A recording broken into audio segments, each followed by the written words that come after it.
I'd like to call this meeting to order. If you'd please rise and join us for the Pledge of Allegiance.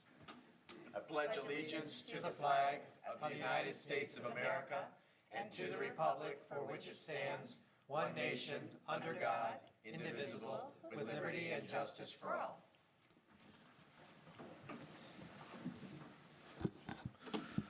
Okay, thank you very much. Members present this evening are myself, Mayor Pro Tem Gearbaugh, and council members Seo, Dillon, Mitchell, Delorco, and Kamara Sulak. From city staff, we have City Manager Campbell, Clerk Royal, DPW Director, City Engineer Fordyce, Parks and Rec Director Scruggs, Wastewater Treatment Superintendent Wygowski, Treasurer Bennett, Assistant City Manager, Community Development Director Green, and Police Chief Hart. The rest of you who are in the audience this evening, we welcome you. We encourage you to sign in on the back table to my left.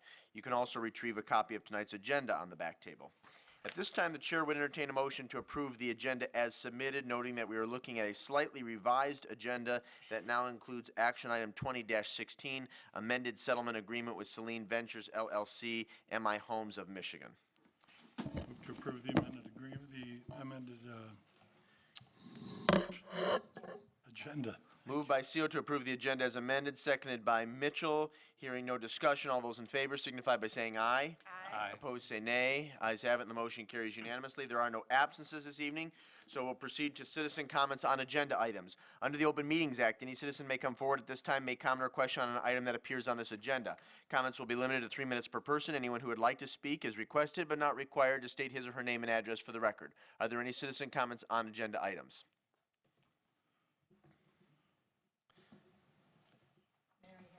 I don't know if you said that was removed regarding the settlement agreement with Saline Ventures. What I would like to do is talk about apparently the agreement and what is proposed for change, because I think it's very important that the public has some idea what's going on. I have concerns. I've looked at contracts over 20 years on council and in general, and the two concerns I have with this one is time and money.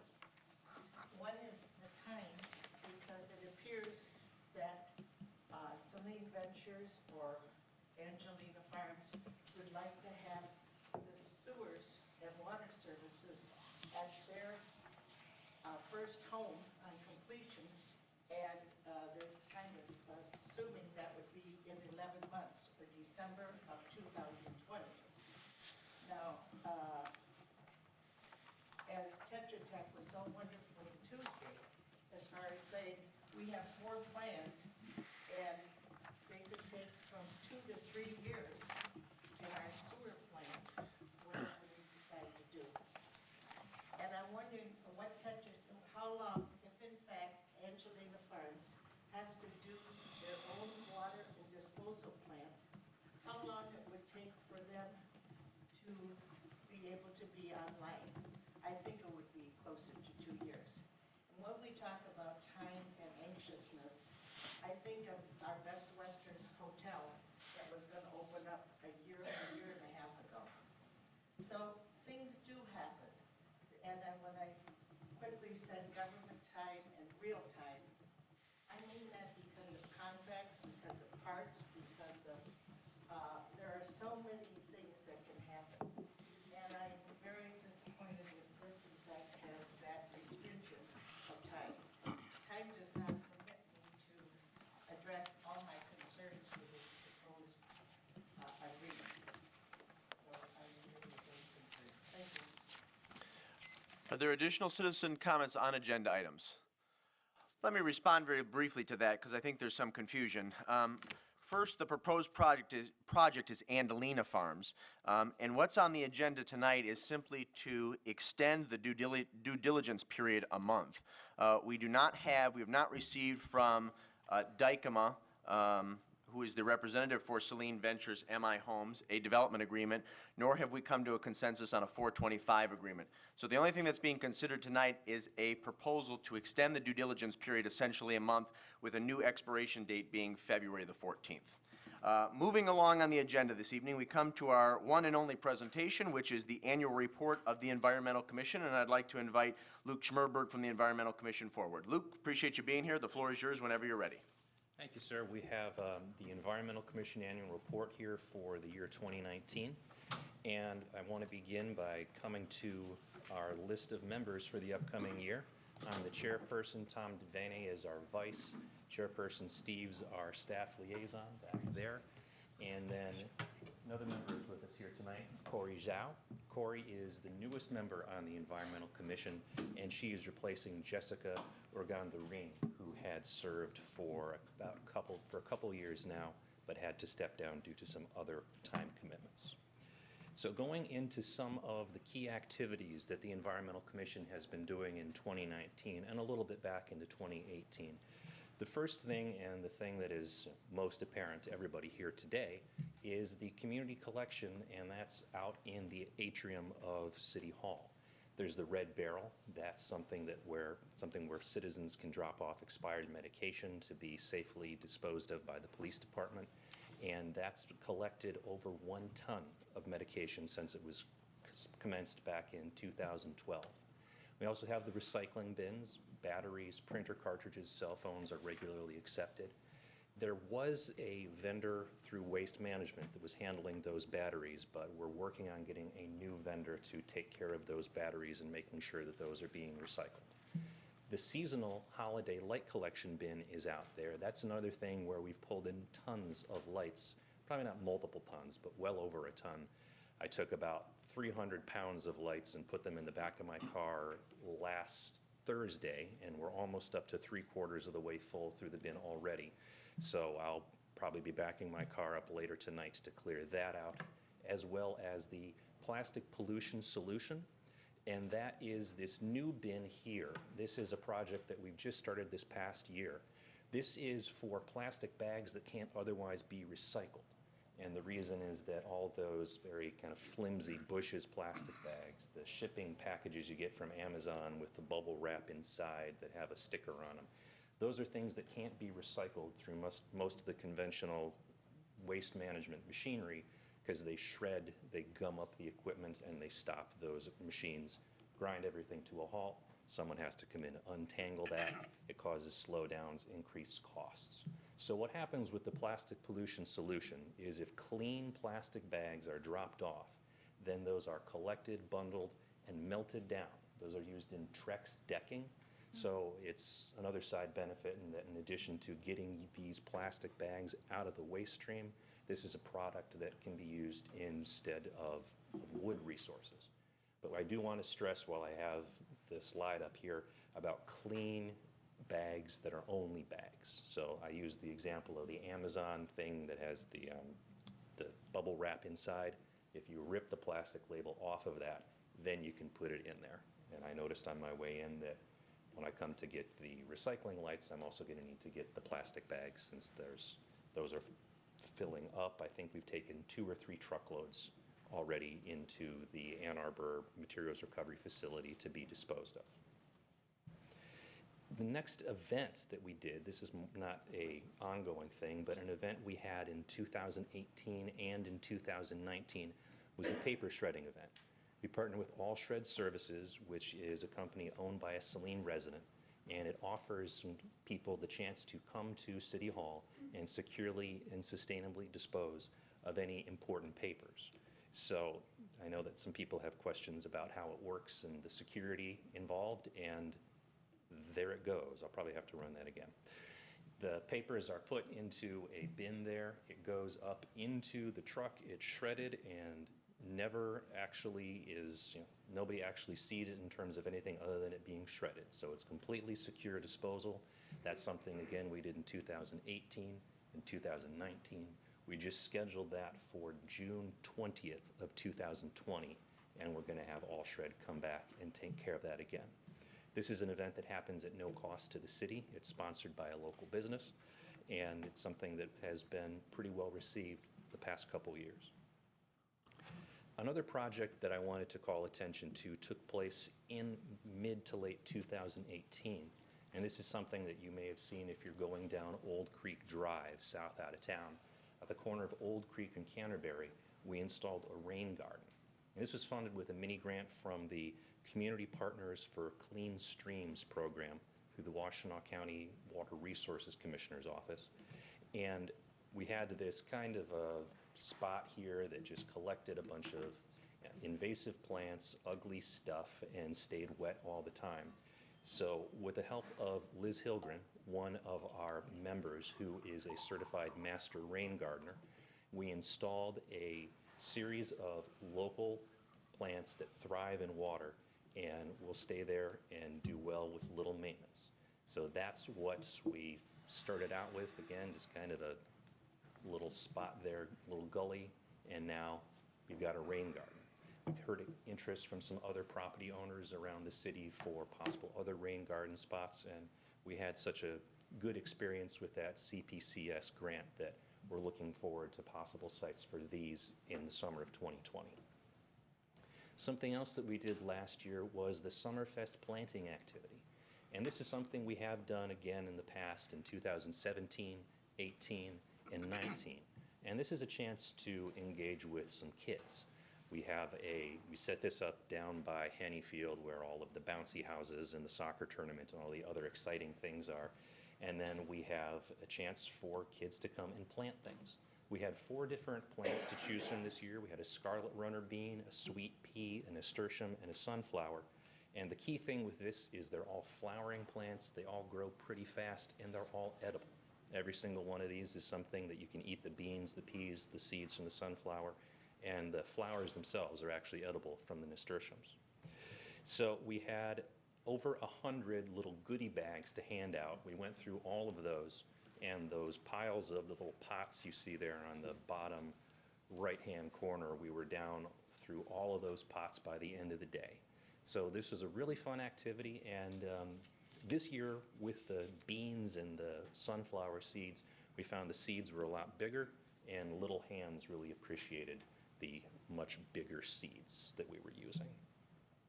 Now, the biggest news with regards to the Environmental Commission and with the environmental issues this year for the city has been the new waste management residential trash collection. So this is a scene from a street in my neighborhood back last winter where that's kind of what trash collection used to look like in Saline, where you had your yellow bin for recycle. You could rent your green bin for trash if you wanted, but otherwise it was kind of a free-for-all. So now we go from that to this, and these are the 3 different sizes of the residential trash carts that you can have here in the city. The switch was made to go from this to this from Waste Management is a labor-saving device mostly. It takes a lot more people to get out of the truck and take all that, put it back up onto the truck, as opposed to this. Those little bars there's an arm that reaches out from the truck, hooks onto it, and dumps it in. This helps with labor costs because not only less people, but also there's less repetitive stress injury from drivers having to get out, pick something up and throw it in over and over and over again. So with the new carts, we've got the 3 different sizes that I mentioned, the 33-gallon, 56, and 96 gallons.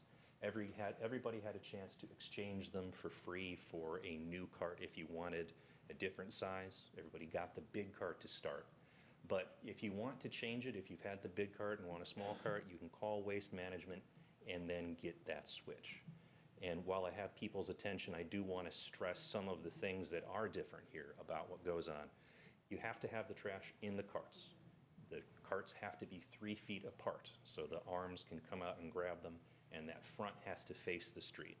For a while, Waste Management was helping folks out that didn't do that necessarily the right way, but the time is going to come when they stop doing that. So it's real important that people follow the rules to make sure that the trash does get collected. Everything is still going to be the same for the yellow top recycling bins, with the split between Friday and Thursday recycle on the gold weeks on the north side, and then Friday and Thursday recycle on the green weeks on the other side of Michigan Avenue.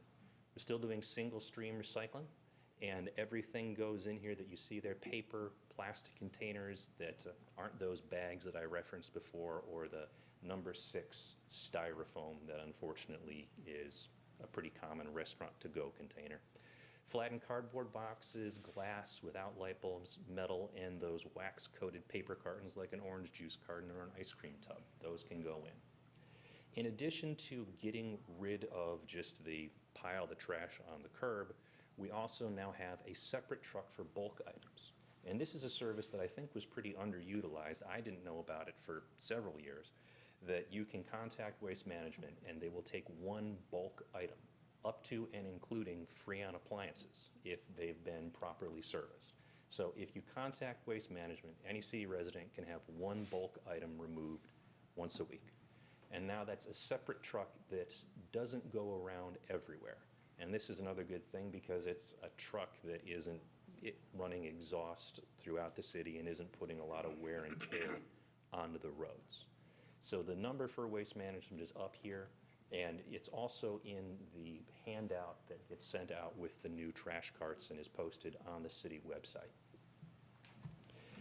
As far as getting information out about these, we have FYI articles, we have a blog on the Saline Post, and putting some public service announcements on SCTN. We go to the farmer's market once a month, and we have the tent there. This was actually the debut of the plastic pollution solution, so we taped a bunch of bags to it. People could see what was going on. And going back just a minute to the waste management contract, I had been planning to update you with some numbers on what the collection rates were for recycling, trash, yard waste, so we could get a diversion number. I have not yet received that information from Waste Management, and I was told it would be here today. It is not here today, so I will be coming back when I do get those diversion numbers so we can get an update. I think it's going to be really important to know those numbers, particularly for 2019, so we can look at this again at the end of 2020 and see how the new contract with the bins and carts as opposed to the free-for-all on trash has impacted diversion. In addition to being out in the community and having the FYI articles, we've got a website and a Facebook page, and I really want to commend Terry Branoff, one of our commissioners, who's done a really great job of posting things on the Facebook page and knows more about Facebook analytics than anybody else. So we're able to really see what gets engagement from the community. And just as a quick example, something that we noticed is that the most popular things with, by far, are bees. Everybody loves bees, beekeeping, anything to do with pollinators. Everybody loves that. And so based on those positive results from our Facebook page, one of the things we're looking forward to in 2020 is exploring the application to possibly see if Saline could be a bee city, like the Arbor Day tree city. They now have a bee city. And that's something that, because we saw the interest from the community in response to our Facebook page, that's a way that we're able to, again, harness the talents of a commissioner like Terry to get the services to the citizens that they find interesting and do the things we can to make their lives more sustainable, more environmentally friendly. So that sums up what the Environmental Commission has been doing, and I'll be happy to answer questions to the best of my abilities from council. Very good. Thank you, Chairman Schmerberg. Excellent presentation. Are there questions for our guest or comments, starting with Councilwoman Mitchell? I just want to say thank you so much, Mr. Schmerberg, because I think this is a commission that does some excellent work in our city and seems very focused and finishes projects. It's very productive, let's say. Can you please repeat, you had a number for the waste management solid remove. And I'm just going to put that in my phone because I find that residents will ask me for that number, and it's easier if I don't have to go looking for it. So that's 866-797-9078. Okay. Yes, and if you are going to be, because now I've scheduled pickup for bulk items a couple of times myself. Okay. And you can either call that number, or if you go to the Waste Management site, they have an online chat function where you can speak to a representative remotely and schedule a pickup. But Okay. I think to actually do more complicated things, again, like switch out a cart, you want to Sure. give them a call. Okay, thank you. Thank you. Thank you, Your Honor. Additional questions or comments for our guest? Mr. Gearbaugh, Mayor Pro Tem Gearbaugh. Couple questions that's coming up about the batteries, and glad you're looking for a new vendor or somebody to take them. Do all batteries have to be recycled, or can some be placed in the trash? A comment was made about, I guess, non-rechargeable batteries. Some of those can be tossed into the trash or not? Ideally, everything is going to be diverted, as much is going to be diverted from the waste stream as possible. But when it comes to the actual components of the rechargeable batteries, those are ones where some more, we'll just say more interesting chemicals are used. And so those are the things that you want to divert from the waste stream because you don't want them in the ground anywhere. As far as what is in a regular non-rechargeable battery, it's metal. And metal is something that can be shredded and recycled and melted down, but it's more important that we do the diversion of the rechargeable batteries than the non-rechargeables. Great, because I know they've been piling up, and so we wanted to make sure what we can do to help reduce that. The other question I had is when you mentioned about Freon appliances, at one point, we were able to pay a fee, and then they would take a Freon appliance that had not necessarily been evacuated, as you indicated in your printout. That might be something that Jeff could answer, but I thought that was still something. Yeah, that's still an option. Okay. If you have a refrigerator that hasn't been evacuated, you can pay a fee for that to be picked up. But if it has been, then it's part of the free bulk pickup. Okay, so we can do both of them? Got it. And just lastly, I know there has been, and this is probably more of a, since you're talking about trash, the concern of being able to pick up trash bins and such on trash day, that we may have to look at something regarding no parking or something on certain trash days. Because I know individuals are not able to get their recyclables and even their regular trash picked up, which, since you're talking about that, I would like to have reviewed again as possible, if possible. Other than that, thank you. Thank you very much. Thank you, Mayor Pro Tem Gearba. Additional questions or comments for our guest? Well, Luke, thank you again. Appreciate your leadership, appreciate your time this evening. Well, thank you very much, Ron. Chris, you can raise the screen.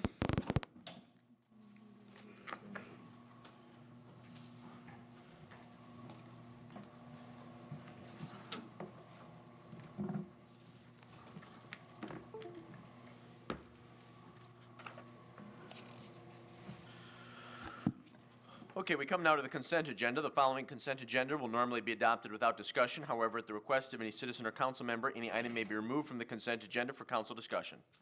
Moved as distributed. Move to approve as submitted by Councilmember Seal. Is there a second? Second. Seconded by Councilmember Gearba. Hearing no discussion, all those in favor of approving the consent agenda as submitted signify by saying aye. Aye. Opposed, say nay. Ayes have it, the motion carries unanimously. We move on to new business item 20-08, National Endowment for the Humanities Grant. This will be a motion to acknowledge receipt of the narrative and to approve or not to approve the request to apply for a grant in the amount of $8,825 from the National Endowment of the Humanities for the preservation of the Bixby Marionette Collection. Move to acknowledge and to approve. Moved by Gearba to acknowledge and to approve. Is there a second? Second. Seconded by Councilwoman Mitchell.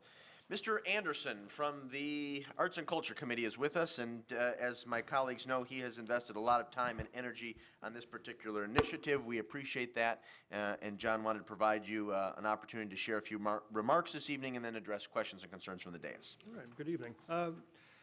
Simply put, we need to assess the condition of the materials that we have down in the basement. This particular one is specifically for the papers and photos. The company that we have sought out doesn't specialize in the marionette portion, so we will work toward that next year.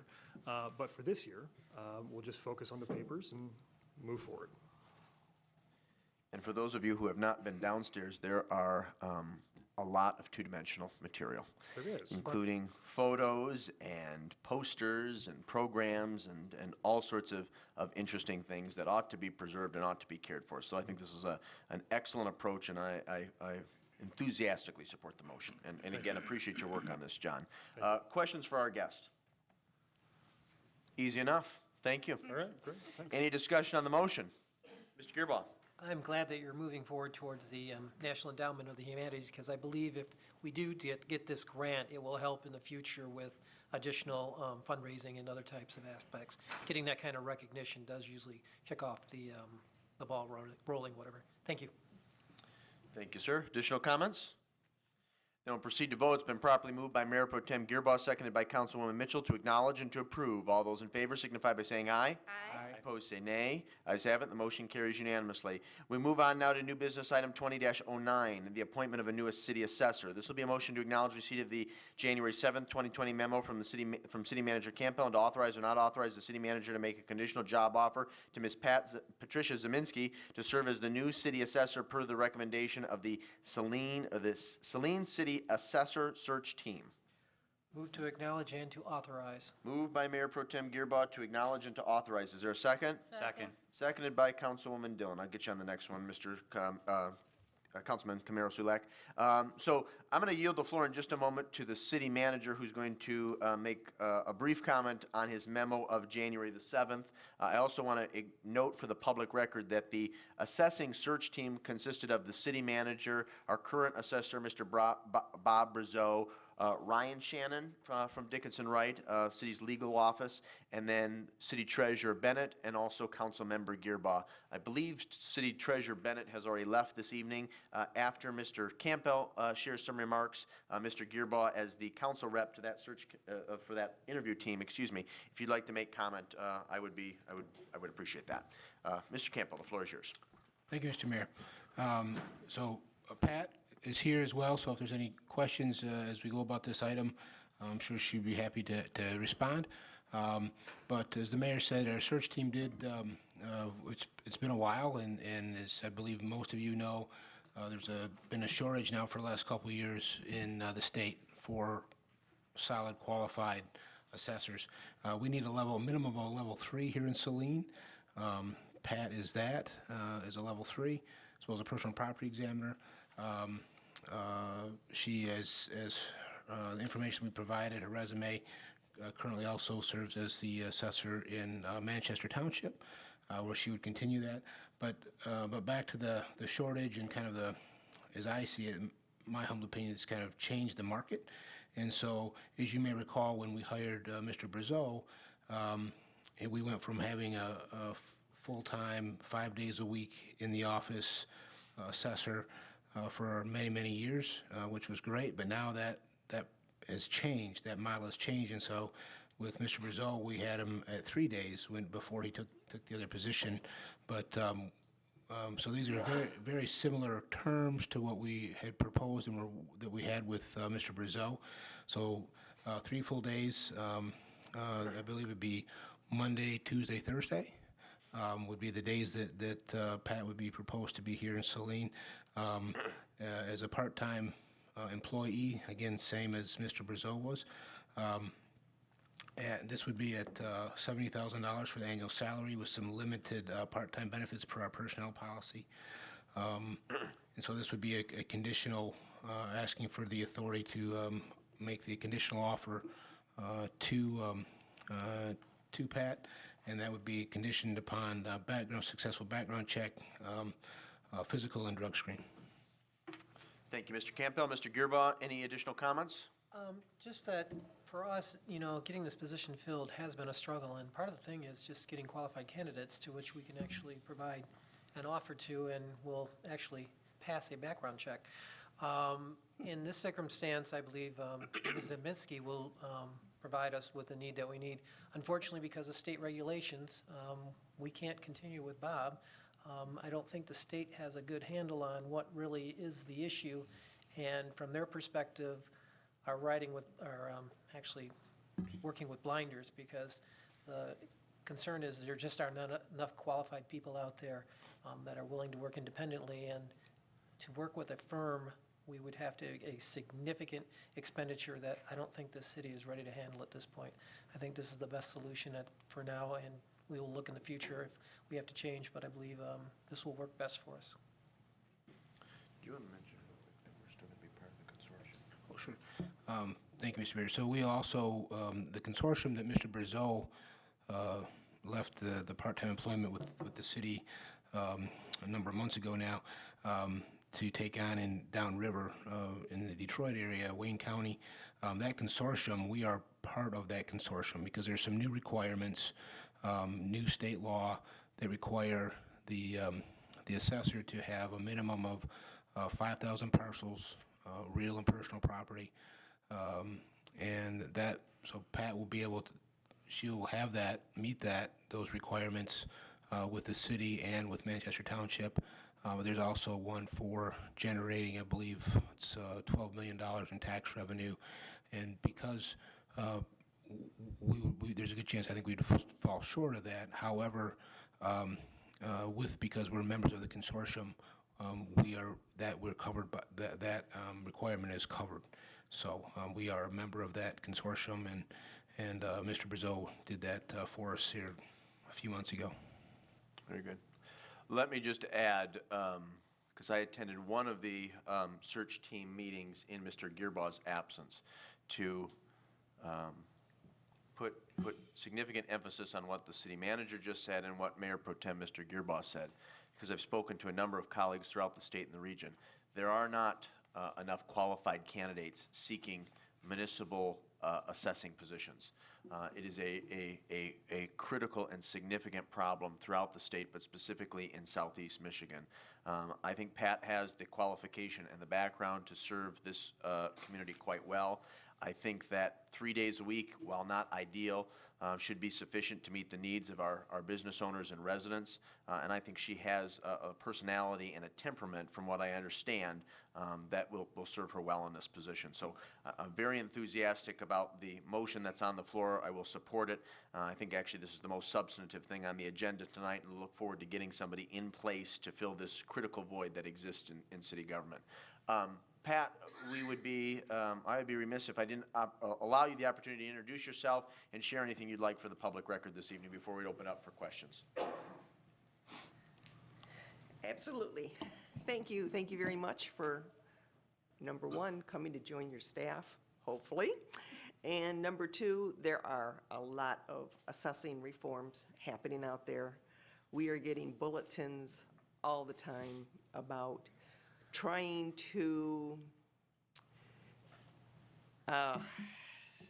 make sure that everybody is putting in the deeds and the verifications and the property classes, making sure they're all uniform for the next step. And the next step is going to come down the pike, and that is going to be that 5,000 parcel threshold between your 4,200 and Manchester's 3,300. I'm well over that. Pretty soon, they're not going to be allowing level 2s or certified assessors sign rolls. So that, again, is going to have to be, you're going to have to create a consortium or something that you're sharing assessors for. And I think that's why this is a good fit for me, and I think it's going to be a good fit for you, because I already still handle Manchester. We've been doing the assessing in Manchester for 15 years. And when my husband decided to step away and join Washtenaw County Equalization as the supervisor down there, it was time for me to step up to the plate and start taking over the business, and this is where I am. Thank you. Very good. Why don't you hang tight in the event that there are questions that you can address, Pat? Are there questions from the dais either for City Manager, Mr. Gearbaugh, or for Ms. Zeminski? Councilwoman Dillon. Thank you. My only question is for Mr. Campbell. Do you feel as though the city currently has adequate staffing to support the new assessor? Is that something you're going to be looking to make changes in the next budget, or in the interim before the budget? So to answer the first, it's going to be ongoing. I think for right now we do, but as we continue to grow, it's going to stress that office more. And so there may be in the future some need, but we will be evaluating that as well as we go forward, and possibly in this next budget, but if not in fiscal year 21, a greater possibility in fiscal year 22, is just depending on, for instance, with Lair Farms, and as they come on board with their 158, if Angelina Farms ends up coming into the city, that's another, I think, 284 properties. So it's certainly going to put some stress on that office that may in fact require some additional staffing, part-time or otherwise, not sure yet, but we'll continue to monitor that and look at it and evaluate. Okay, thank you. Welcome. Additional questions? Councilmember Delorco. My question is for Mr. Campbell as well. Do we still have our current assessor with us in some capacity, some minimal capacity, or has he completely moved on? Very minimal, but he will be, with the assumption that if we were to go forward and if you give me authority and everything goes well with the conditional offer, he would not, but he has helped us as of as recent as last week. Okay. So would there be any opportunity for any bit of overlap for familiarity purposes and getting the lay of the land kind of thing for the new person? Oh, certainly. If he's only, Mr. Brazeau was only a phone call away. Right. And then also I know Pat has been doing her own homework, if you will, and reaching out to our former full-time assessor and other folks as well. So yeah, but yeah, those resources will be there for her. Great, thank you. Welcome. Additional questions? Councilmember Camaro Sulak. Thank you for coming up and hopefully coming on board with the city. I recognize both your names over the years from assessing in different communities. Did you step away from another municipality to be able to take, to hopefully come on board with Saline? Yes, I did. Yes, I did. It was not a happy note, and I'd prefer just to leave it like that. That's fine. But I have always been under the impression and the feeling that I want to do quality assessing, not quantity assessing. When my husband started our company, we were both working for the same municipality, and that was a conflict of interest, so one of us had to step away. So when we decided to get married 23 years ago, I said, honey, you've always wanted to start a business, now is the time. So he stepped away and I stayed on, and we have been doing assessing in Lapeer County, Huron County, Oakland County, and I really loved Washtenaw County. So I said, this is our focus, because this is where we're getting the best support between municipalities, the best support with Washtenaw County equalization, and the staffing up at the state. So this is where I plan to retire in 10 years. Very good. Thank you. Any additional questions? Okay, thank you, Pat. Appreciate it.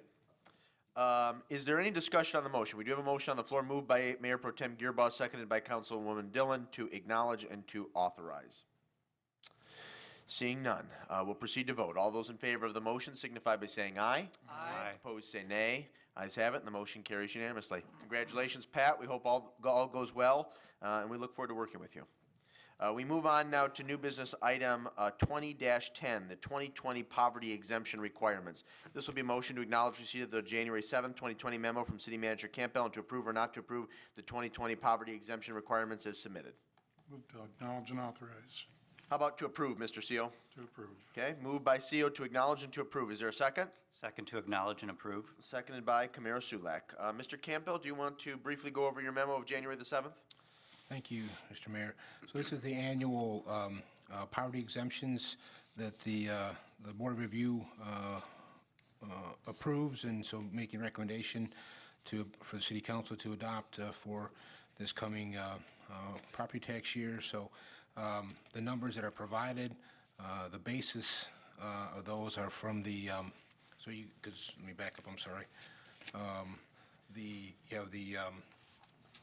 On page 56 of 133 of the packet, where it says federal poverty standards at the bottom, those are the federal poverty guidelines. Saline hardship standards are a little different. Those are based on the state of the Michigan Education free and reduced lunch income guidelines. And so that's, they simply adopt that as the Saline poverty exemption guidelines. I'll do my best to answer any questions. This is a little bit out of my wheelhouse, but I'll do my best to respond. Very good. Questions for the city manager? Yeah, I'll just briefly. Oh, I'm sorry, Mr. Gearboff first. Go ahead. Just clarifying, just to make sure all the dates are correct. We're on page 56 of 137. It says household income includes all the following items as received in the previous tax year, 2016. And thank you for that. It's also on page 55. It should be 2019, and we'll make that change. Change will be made without objection. Thank you. Thank you, Mayor Pro Tem Gearboff. Mr. Delorco? Thank you, Mr. Mayor. I was just curious as to what criteria or benchmarks were used to set the thresholds for the Saline hardship standards. You mentioned that it was lifted from the school lunch program criteria, but can you elaborate on that to any extent? Well, my understanding is that's what they've used for a number of years. Unfortunately, I can't really apologize for that. I can certainly look into it and try and get more detail if Actually, Ms. Bennett and Ms. Zeminski might be able to comment. Let's start with Treasurer Bennett, and then if Pat would like to add anything. Yeah, these are the federal guidelines that are, that we've used in the past years for the income guidelines for free and reduced preschool meals and adult care. And it's as posted as a state website, but it's their federal guidelines as well. It's just a little bit higher up than the federal guidelines for the poverty. Is there any, does that answer your question? It does. Thank Okay. you. Pat, anything you'd like to add?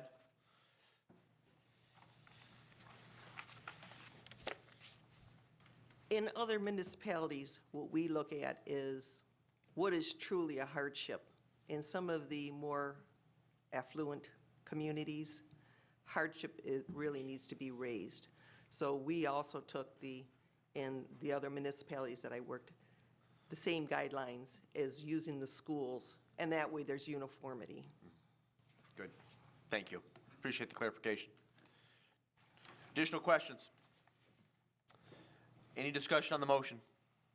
It's been properly moved by CO, seconded by Camaro Sulak to acknowledge and to approve. All those in favor signify by saying aye. Aye. Opposed say nay. Ayes have it, the motion carries unanimously. We move on to new business item 20-11. This is new DPW pickup truck purchase. This will be a motion to acknowledge receipt of the January 7, 2020 memo from City Engineer DPW Director Fordyce and to approve or not to approve the purchase of a 2020 Ford Ranger four-wheel drive extended cab pickup truck from Signature Ford of Owasso in the amount of $24,463. Move to acknowledge and to approve. Moved by Mayor Pro Tem Gearboff to acknowledge and to approve. Is there a second? Second. Seconded by Councilmember Seal. DPW Director Fordyce, the floor is yours. Just real quick, we put out an RFP for this truck that was added to the budget when we did amendments, and we're pleased to have bids come in about $1,000 less than our estimate, and asking for approval of this purchase tonight. Very good. Questions for our DPW Director? Ms. Dillon. Thank you. I think I remember that this is the vehicle we discussed. So this is coming out of an amended budget, so this was not a budgeted item, correct? It was not part of the It was not initial- part of our current budget. Right. I guess what I wanted to know, and this is more of a question for Mr. Campbell, is that we keep just amending our budget, and I'd like to know kind of how full is that bucket of money still? I mean, how far down into it are we getting, making amendments to things? We make amendments without looking at the actual dollars of budgets, and so I get a little nervous about that at times. I don't feel as though $25,000 is going to bankrupt the city by any means, but I guess I would like to sort of see kind of periodic running totals. Where are these dollars coming from and that sort of thing? Treasurer Bennett, would you like to comment? If you would mind coming up to the podium. I don't have the figures with me, but they were in, we look at the entire budget when we do the amended budget. And back when we approved this, there was the entire general fund with a cover letter that did state that we are still on the positive, even with the amendments. I don't have that dollar amount, but that is something that was presented to council and approved by council at the time of the amendment. So it's not just piecemeal. It is presented in full at the time we amend the budget. Okay, thank you. Thank you, Ms. Bennett. I can get that, but it's in the minutes from when we did that amendment That's as fine. well. Thank you. Additional questions for Director Fordyce? Okay, we have a motion on the floor moved by Mayor Pro Tem Gearboss, seconded by CO to acknowledge and to approve. All those in favor signify by saying aye. Aye. Opposed, say nay. Ayes have it, the motion carries unanimously. We move on to new business item 20-12, Youth Council Appointments. This will be a motion to acknowledge receipt of the January 8th, 2020 memo from Parks and Rec Director Scruggs and to approve or not to approve the appointments to the Saline Youth Council as submitted. Move to acknowledge and to approve. You're on a roll tonight, Mr. Gearbaugh. Is there a second? Second. Seconded by Kamara Sulak. Director Scruggs, any comment? Not unless there are questions. Are there any questions for our Parks and Recreation Director? No? Is there any discussion on the motion? Glad that we found, well, let me make this comment publicly. I'm glad that we found some young people who are willing to step forward and serve the Saline community in this important capacity. So that's great. Appreciate everyone's work on that. Mr. Mayor, Yes, I'm sorry. I was also glad to see that there's a variety of grade levels in there too, so there's some continuity over the years to come. Thank you. We have a motion on the floor moved by Mayor Pro Tem Gearboss, seconded by Councilmember Kamara Sulak to acknowledge and to approve. All those in favor signify by saying aye. Aye. Opposed, say nay. Ayes have it, and the motion carries unanimously. Moving on to new business item 20-13, janitorial services. This will be a motion to acknowledge receipt of the January 7th, 2020 memo from Parks and Rec Director Scruggs and to approve or not to approve the bid for janitorial services for the DPW facility, Rec Center, and City Hall from RNA Facility Management in the amount of $138,360 per year with an option for a two-year automatic renewal terms unless either party terminates the agreement within 60 days written notice to the other party. Move to acknowledge receipt of the memo. Okay, there's a motion by Gearbough to acknowledge receipt. Is there a second? Second. Seconded by Councilwoman Dillon. Director Scruggs, I'll start with you, and then if the city manager or DPW director would like to make comment, be happy to entertain them, and then we'll open it up for questions or concerns. Certainly. Just to kind of go through our process, back in November, we put together the request for proposal that went out on BidNet, or Mitten, as it might be called, and then some direct mailings to our current contractor and other local contractors that we know of that had requested to be put on a bid list. December 4th, we had a mandatory pre-meeting, a pre-bid proposal meeting where we met here and we toured all of the facilities and asked questions or answered questions that any of the bidders might want or might have. There were 10 different companies present at that time to tour the facilities and ask questions. December 17th, we received the sealed bids by the clerk's office, and there were four bidders that actually had submitted their bids by the prescribed time. After that, we reviewed them, all of the different department heads that were involved in this process. And January 2nd through the 6th, we interviewed 3 of the 4 bidders and determined we had 2 that we were very impressed with to call references and whatnot. And after calling references and checking on that, what we came up with conclusively as a group that we would like to offer the proposal to RNA. And it is a local company. I do have I believe, Alex, are you the president? Vice President. Vice President of RNA here to answer whatever questions you might have. But just as a side note, the bid proposal that was sent out is the same proposal that we've sent since, 2012. It's cleaning of the municipal building, which is 5 days a week on the police side, 3 days a week on the city hall side, 7 days a week for the rec center, evening cleaning, and then day porter 5 days a week. And then for DPW, it's just 2 days per week for DPW.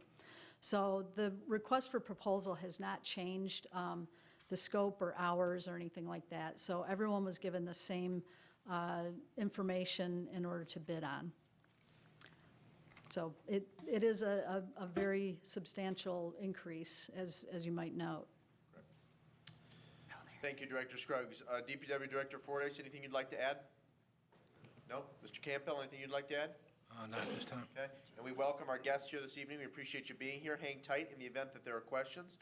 Mr. Gearbuck, can I start with you? Did you have some questions, sir?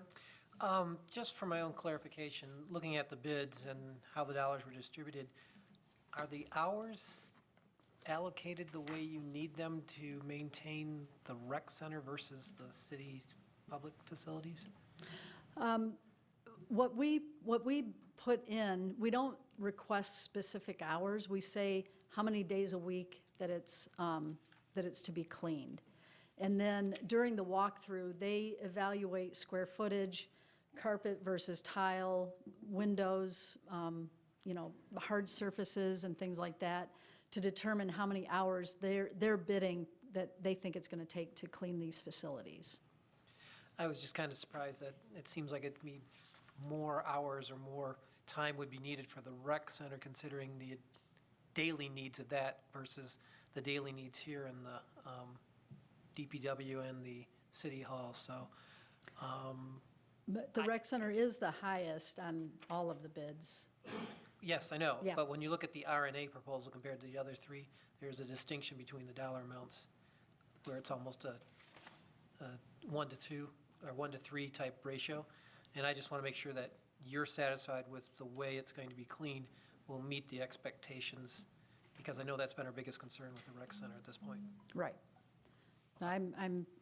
During the one-on-one interviews, I was very satisfied with, Alex was the one that came in representing the company, and going through exactly how they clean their processes, emergency services in case, say there's someone called off, how they handle that situation. I was very impressed with their organization and how they'll handle our facilities. Okay. Thank you. Anything else, Mayor Pro Tem Gearbuck? Not at this time. Okay. Additional questions, Mayor, or Councilwoman Dillon? Thank you. I think my questions are for Mr. Campbell again. I apologize. If you look at page 2 of the memo, that's actually from Ms. Scruggs, it says the 60-day written notice to other parties. I just want to make sure, I've mentioned this several times with recent contracts, that we have some sort of a tickler system where these are being input so that we know we're not missing deadlines. Correct, yes. My next question is, because it is such a significant percentage increase, how is our budget absorbing that at this point? Well, unfortunately, it will be an amendment, obviously, just like with other increases, similar as you mentioned, the facility maintenance for the mechanicals and such that City Council recently approved. And that's a challenge when you bid something out that we certainly had from a cost perspective, we had a very good deal with the current provider. But when you bid it out, then that essentially kind of uncaps and you don't know what's going to happen. But yeah, we will, that will come out of the general fund for the municipal building, out of, for the DPW, and then it'll come out of the rec center budget for the rec center, so there will be additional cost. And just like any time we increase, we try and maintain the bottom line if we can, and that's still our hope. But there may be additional costs that ultimately potentially may have to come out of the fund balance. That's our mission is to try and offset that with some other savings throughout the rest of the year if we can. Okay. I'd like to make sure that we are trying to look at all avenues. Absolutely. Not just fund balance. My other question was, and it's just a wording thing that I'm not sure matters. It's on page 5 of the proposal form, and it's under termination of the contract. It's actually sort of the last sentence, and it says vendor and/or not providing satisfactory janitorial cleaning services for all 3 facilities. It seems to imply by that wording that there would have to be issues with all three facilities, not any of the facilities. I just wasn't sure if I was reading that wrong. Usually on or page if it 5, I was believe. Under the termination of contract.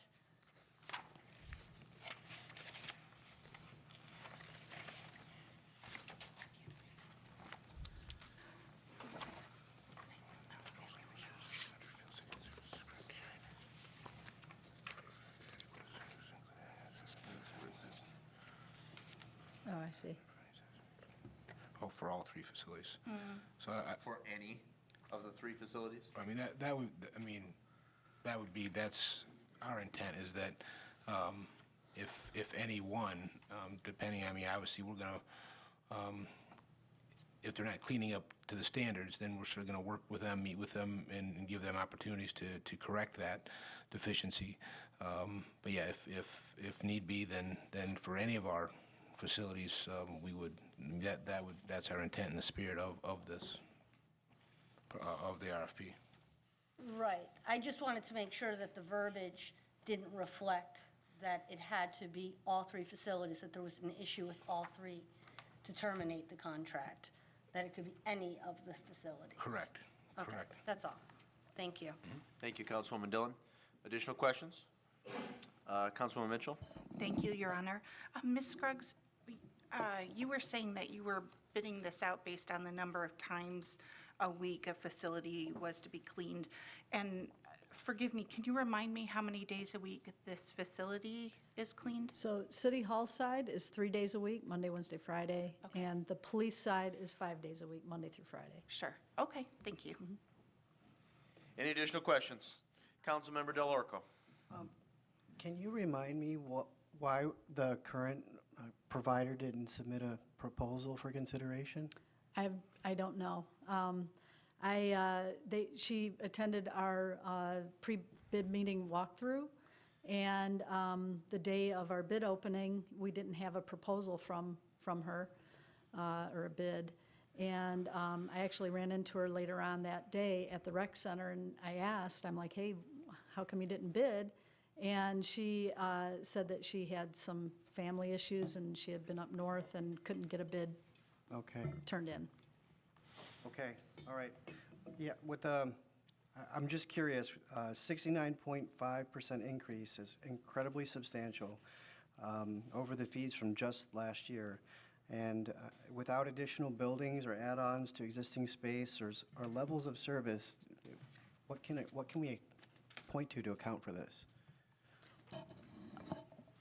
Putting this out to bid. I mean, that's my only idea. I mean, we haven't changed anything. We've submitted the proposals to known companies in this area. We put it out on BidNet, and this is how it's coming back in.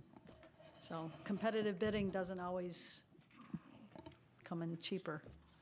So. If I may, and as I said a little bit ago, and just very elementary, I mean, we were getting a very good deal. Okay. So, Back to Councilwoman Mitchell. Thank you, Your Honor. Just a point of information that the labor market is very different now than it was maybe back in the years when those contracts were originally negotiated. Any additional questions? Then we have a motion on the floor to acknowledge receipt, which was moved by Gearboss, seconded by Dillon. I'll call the question on that. So all those in favor of acknowledging receipt signify by saying aye. Aye. Opposed, say nay. Ayes have it, the motion carries unanimously. What's your pleasure? Is there a motion now to approve or not to approve? Move to approve. Moved by CO to approve. Is there a second? Second. Seconded by Mitchell. Discussion on the motion. Mr. Gearboss. I think we have to reflect the idea of what is happening in the market, and these are legitimate bids, and so it's not something that we came out with by just doing a single contract. In the future, though, we may need to look at our cleaning services for the municipality buildings versus the rec center. The rec center does definitely have an issue, but I know, working from other organizations, that's one of the things they cut back is how many days a week they clean and empty trash. And there are some common areas that always need it done, but other areas may not. So we may have to look at that in the future, but at this point, we'll see what happens for 2 years. Right. Thank you. Thank you, Mayor Pro Tem Girbach. Additional comments? Then we'll proceed to vote. It's been properly moved by CO, seconded by Mitchell to approve. All those in favor signify by saying aye. Aye. Opposed, say nay. Ayes have it, the motion carries unanimously. Thank you, Director Scruggs. We move on now to new business item 20-14, proposed ordinance number 817, an ordinance to clarify the prohibition of vehicle sales by amending section 6.81E of Article 6 of the zoning ordinance, and proposed ordinance number 818, an ordinance to prohibit vehicle sales under certain circumstances by adding sections 86-56 to Article 2 of the City of Saline Code of Ordinances. This is a series of two motions. The first motion will be acknowledged receipt of the December 12th, 2019 memo from the Saline Planning Commission and to approve and adopt or not to approve proposed ordinance 817, an ordinance to clarify the prohibition of vehicle sales by amending section 6.81E of Article 6, land use provisions of the zoning ordinance with the Apex A of the City of Saline Code of Ordinances. Is there a motion? I'll move to acknowledge receipt Just to acknowledge, Mr. Gearbaugh? and to approve. Okay. Moved by Mayor Pro Tem Gearbaugh to acknowledge and to approve. Is there a second? Second. Seconded by Mr. Seal. Mr. Green, I think this is your first presentation before City Council. Oh, for you guys, yep. Okay, excellent. Actually, I don't think, I'll turn it over to you, Mr. Green, in just a moment. Mr. Gearbaugh and I sit on this Planning Commission. I don't actually think you had started Not yet. when this was considered, debated, and approved by Planning Commission. So if you'd like to provide some obligatory comments, and then we'll see if Mr. Gearbaugh or myself would like to add anything. Yeah, so in general, this should be rather simple. The city had a ticket thrown out in civil court due to ordinance language being too vague. After being reviewed by the Code Task Force and the Planning Commission, this is what was brought forward to you. In general, what this is going to say is an individual can sell one vehicle on their property if they own the property or lease the property. Before that wasn't the case, and before the language was so vague that it didn't really clarify whether the sale was the advertising of the sale or the physical sale of signing the title over. So this should clarify all of that. Excellent. Mr. Gearbaugh, anything you'd like to add from a Planning Commission perspective? Just from that perspective, I think it was an attempt to try and clarify where cars can be sold and not necessarily have car dealerships showing up on every corner in town. And I think this was an attempt to basically clarify that concern that we've had in the past. Very good. Mr. Campbell, anything you'd like to add? Thank you, Mayor, Mr. Mayor. Just to note that also the person's property that it's being sold on also has to have title of that vehicle or piece of equipment. Good point. The only thing I would add, I think Mr. Gearbaugh provided a fair synopsis. I think this is a reasonable and practical approach, and I think it was approved unanimously by the Planning Commission. So. I think there was one dissension, but I can't remember. Oh, you may be right. I think the dissension was because he felt this might restrict somebody selling their car, but it's not an issue of, you can sell your car, your own personal car and everything. The idea is you can't be selling, shouldn't be selling a car every 2 weeks from your home. Chief, anything you'd like to add, since it's your department that would be involved in enforcement and citation? I think it's also important to note that if the zoning code says you cannot sell vehicles on that property, this doesn't allow somebody to do that. So people that have, let's say, a vehicle repair facility would not be able to sell vehicles because it's restricted. They're restricted from doing so. So it's kind of important to note that. This is kind of the vehicles that we see sometimes put out for sale along Michigan Avenue because it's prime frontage. It more addresses those as well. Very good. Gentlemen, why don't you hang tight in the event that there are questions? Questions from the dais? Councilwoman Mitchell? Thank you, Your Honor. Thank you, Mr. Green. Thank you, Chief Hart. I'm looking on page 116 of our packet, which has the ordinance language at the top. It has sections A, B, C, D, and E. I'm looking at section E. It looks like we haven't finalized a fine amount. Can you talk about that a bit? Yeah, so from my understanding, the Code Review Task Force and Planning Commission decided to leave that up to council. Staff, we have worked with police chief and city prosecutor trying to come up with a fine. What we came up with is something similar to what we already do in the zoning ordinance, where it would be, the first offense would be $100, second offense $250, and third and subsequent offenses would be $500.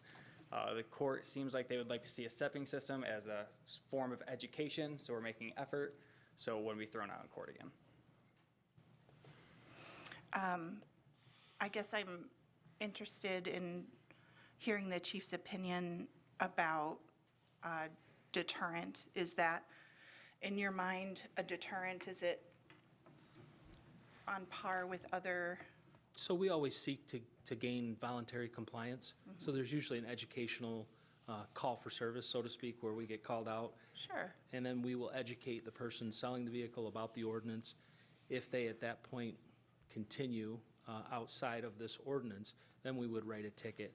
And we look to Mr. Ojak to see what his opinion is on this through the court system, because he has that day-to-day interaction with our judges and our administrators at the court. And this was his recommendation, to have that tiered fine system in place. Thank you. So I see what you're saying about the tiered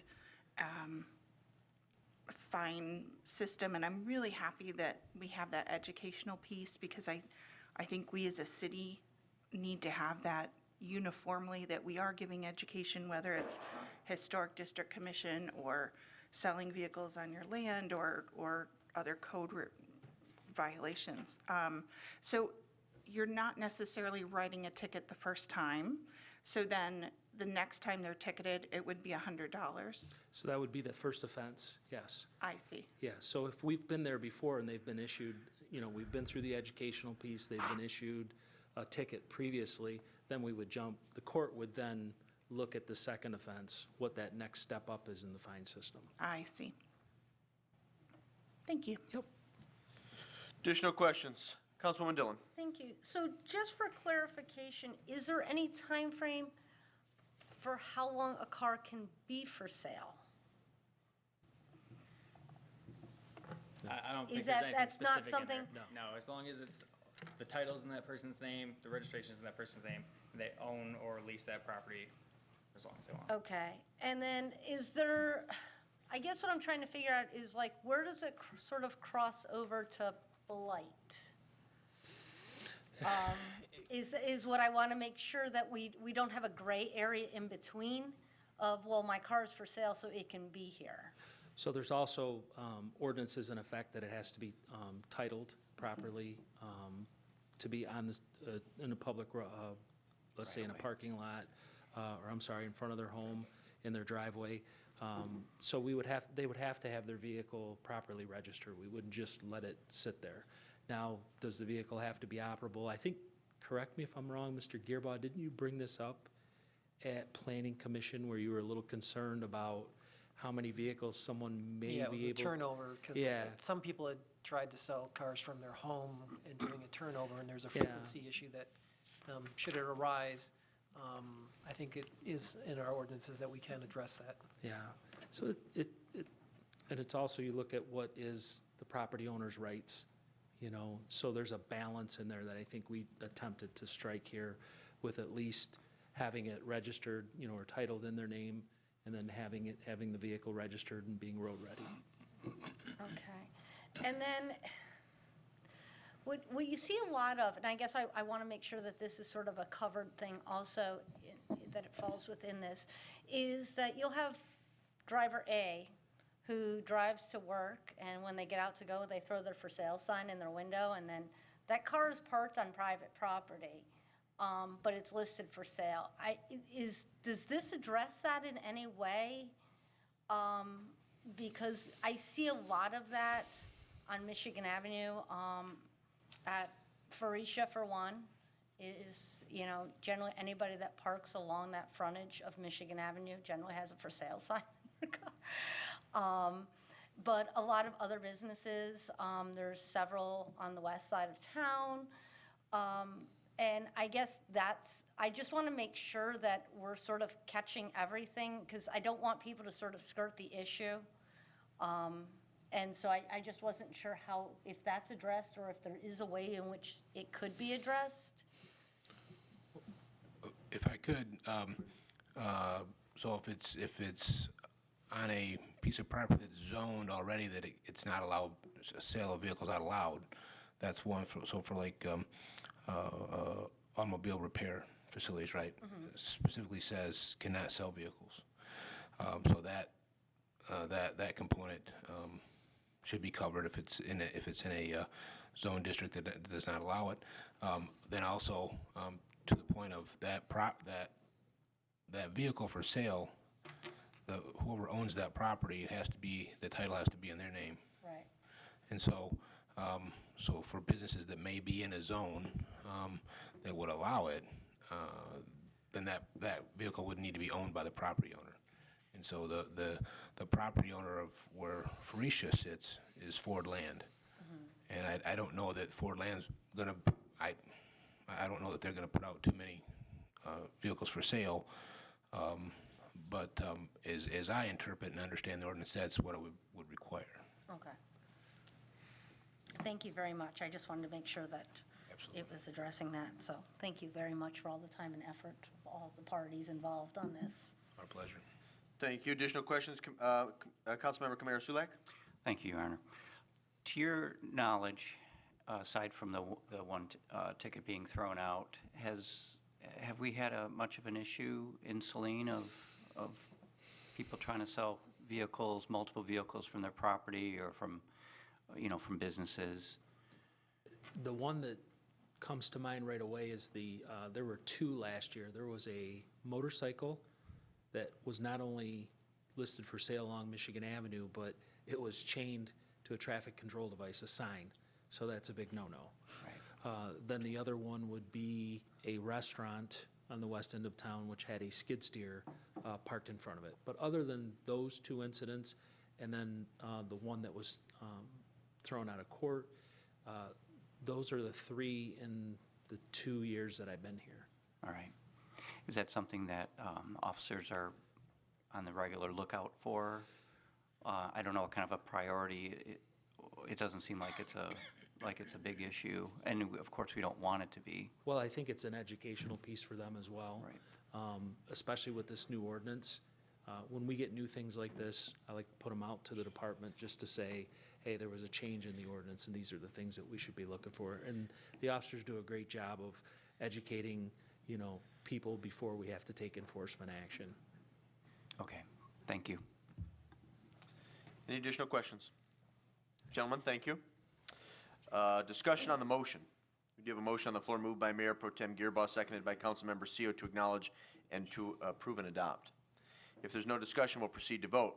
All those in favor of acknowledging and approving and adopting, say aye. Aye. Opposed, say nay.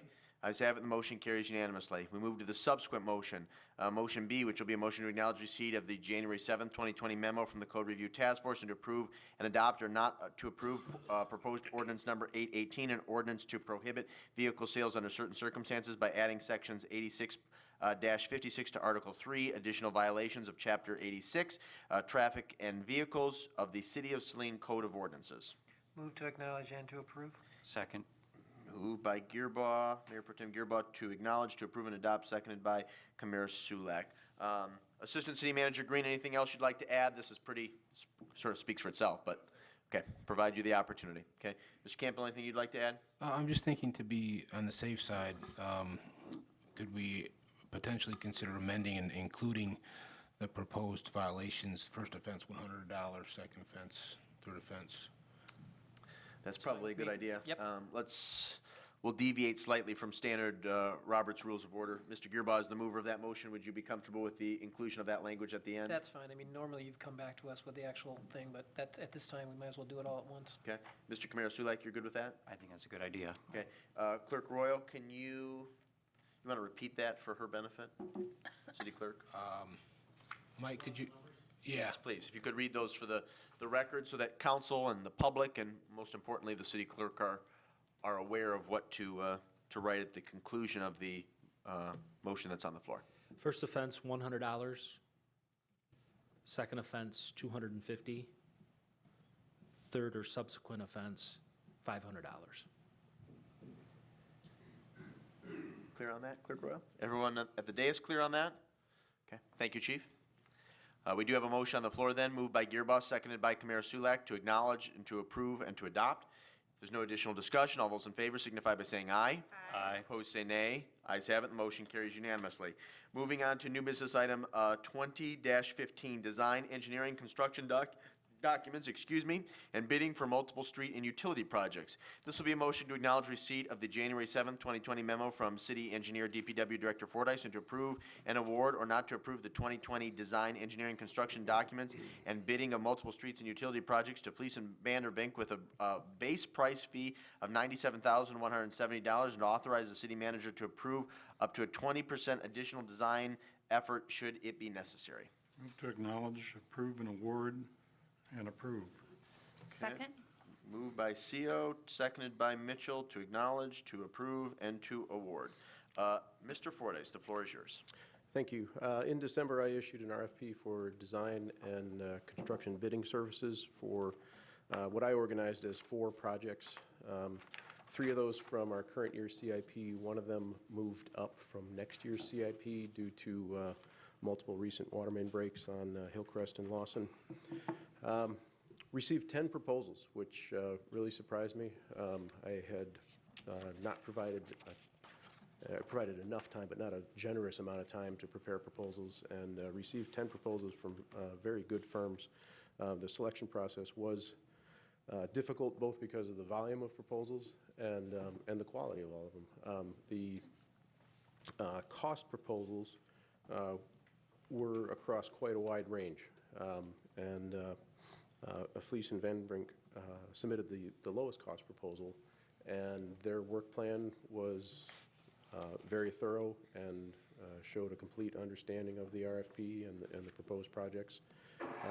And in subsequent conversations with them, they feel very confident with their bid. Often when we're reviewing proposals, we look very carefully at that low bid and try to find issues with it, items missed or shortcuts or assumptions that are inaccurate, but those were not present. So this looks like a very good bid.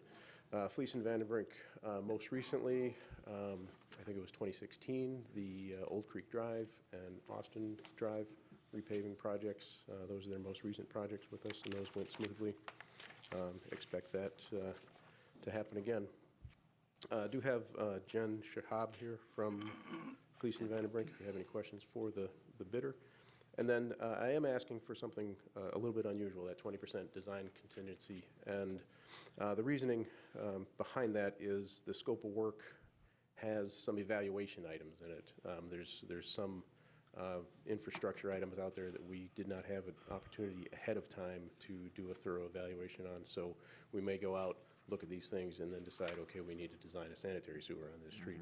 So because of the short design window we have here, I want to be prepared for those eventualities and not have to wait for a council meeting cycle to authorize something like that. Okay. So that's why that unusual item is in there. Thank you for addressing that. Yep. Jen, thank you for being here. Mr. Fordyce, very quickly, I'll obviously be voting in favor of this motion. I think Fleece and Vanderbrink has done a good job for us and a good job for a number of neighboring municipalities in previous years. I want to jump back to a comment you made at in your opening remarks as it relates to agenda item 20-15. So we're going to be doing some utility worker evaluation on Hillcrest and Lawson, that's correct? Yeah, Hillcrest and Lawson, the scope of work there is pretty much full reconstruct, water main replacement, and do a more thorough evaluation of the sanitary, see if that needs to be replaced. Additional work item on there, we have 2 cross-lot utility connections there, storm sewer and a sanitary sewer run between houses and into Risden Park. We're going to make a design effort to see the possibility of rerouting those because the SAW report inspected both of those lines and found both of them in need of a lot of work. And if I can just abandon them and leave them in place rather than fix them and work between houses and within private property, that would be my preference. Okay. If you want to respond to this, great. If not, no big deal. And of course, this would have to, we'd have to make this work from a financial perspective. But and I think I've addressed this in the past, either from this dais, maybe even in a State of the City address or two, but Hillcrest and Lawson, the actual streets, are nearing the end of their useful life. I passed it. Okay, past it, okay. I was being, you were being more emphatic. They're sort of on par with sections of North Maple, Marlpool, Highland Drive. And so my question or my suggestion would be is if we can swing it financially, is it practical or reasonable, since we're already going to be doing significant work there, to also do a resurfacing project? On which streets again? Hillcrest and Lawson, the ones that you cited that would. Yes, so those will be resurfaced. Yeah, Okay, excuse me, We'll do okay. all of that underground utility work and Okay. resurface All right, then. I I'm sorry. misunderstood. Sorry, that wasn't clear. No, my apologies. Good, okay. Questions for DPW Director Fortes? Start with Mayor Pro Tem Gearbaugh and then move to Councilwoman Mitchell. And that was my question, and I think I'd asked to look at the other bids because I was concerned about the bid for Hillcrest and Mills, considering the type of work that may potentially need to be done there. Right. And looking at the other bids, which are almost double that. So you feel comfortable that there's sufficient hours and the types of problems that we may encounter Yeah. will be within that period of time? Yeah, the more than double, the more than 100% range of bids here is a little bit confusing. But it's not that unusual to have some great disparity, and it may be, and I looked through the proposals trying to find if there was some misinterpretation or an assumption made that increased one firm's cost over another, and I didn't really find that. They all seem to have a good grasp on what I was asking them to bid. They just had different opinions on the level of effort that they would need to create those outcomes. Okay. And then on our prior projects with Fleiss, did we have any change orders that changed the work? I don't recall anything significant. Gary was heading that one up. I was kind of on the sidelines of those two projects. But in terms of the construction, that all went very smoothly, just normal quantity adjustments and things like that. And during the course of the design, I don't think we came up with anything that changed the design scope in those. Yeah, those are just my observations. I'm just looking at it from a numbers thing, but if you're feeling comfortable with what's being identified and it's all been covered, I feel that's appropriate then. Yeah. Thank you, Mr. Gearbaugh. Councilwoman Mitchell. Thank you, Your Honor. My questions just mirror closely Mayor Pro Tem Gearbaugh's. I forget, how many feet is Mills? I read through it and I just didn't hang on to the number. Was it like 1,500 or? But it seems like that's a really. Great, thank you. Yeah, so low. Mills is about 1,500 feet and Highland is 1,200. And how long is Woodland? 3,000. So I guess I'm, In terms of the design effort, it's not so much the length. right. When it's just the resurfacing, because you design one pavement profile based on the geotechnical data, and then that happens to the whole street. So, the ones that have utilities, there's a little more effort involved there because, you're putting in a new water main. You have to jiggle things around and find a place for it and then do the permitting for that. Sure. But permitting of a 1,000-foot water main is the same as permitting a 3,000-foot water main. The level of effort's the same. I guess, so I've been asking about Mill Street, I think for 2 budget cycles. And I think the first time I asked, we were concerned, we didn't do it at that point because there was concern of what was underneath and there would be more repair. So I guess I'm wondering what has changed between now and then. I don't specifically remember those conversations. That's okay, I do. We work these things into the budget cycle and, have to find the funding for them. There are some evaluation items in the Mills scope of work. And there are some things in the records that I need to go back and check and take a look at again and make sure that Okay. I hit everything in the RFP. Because I remember very specifically, because I drove down Mills. The Oh, my. pavement's in bad shape, for sure. Yeah, and so I thought there was some type of infrastructure underneath, but you think it's a simple resurface? It needs evaluation. It needs Yeah, evaluation. so we're going to evaluate some of the underground things.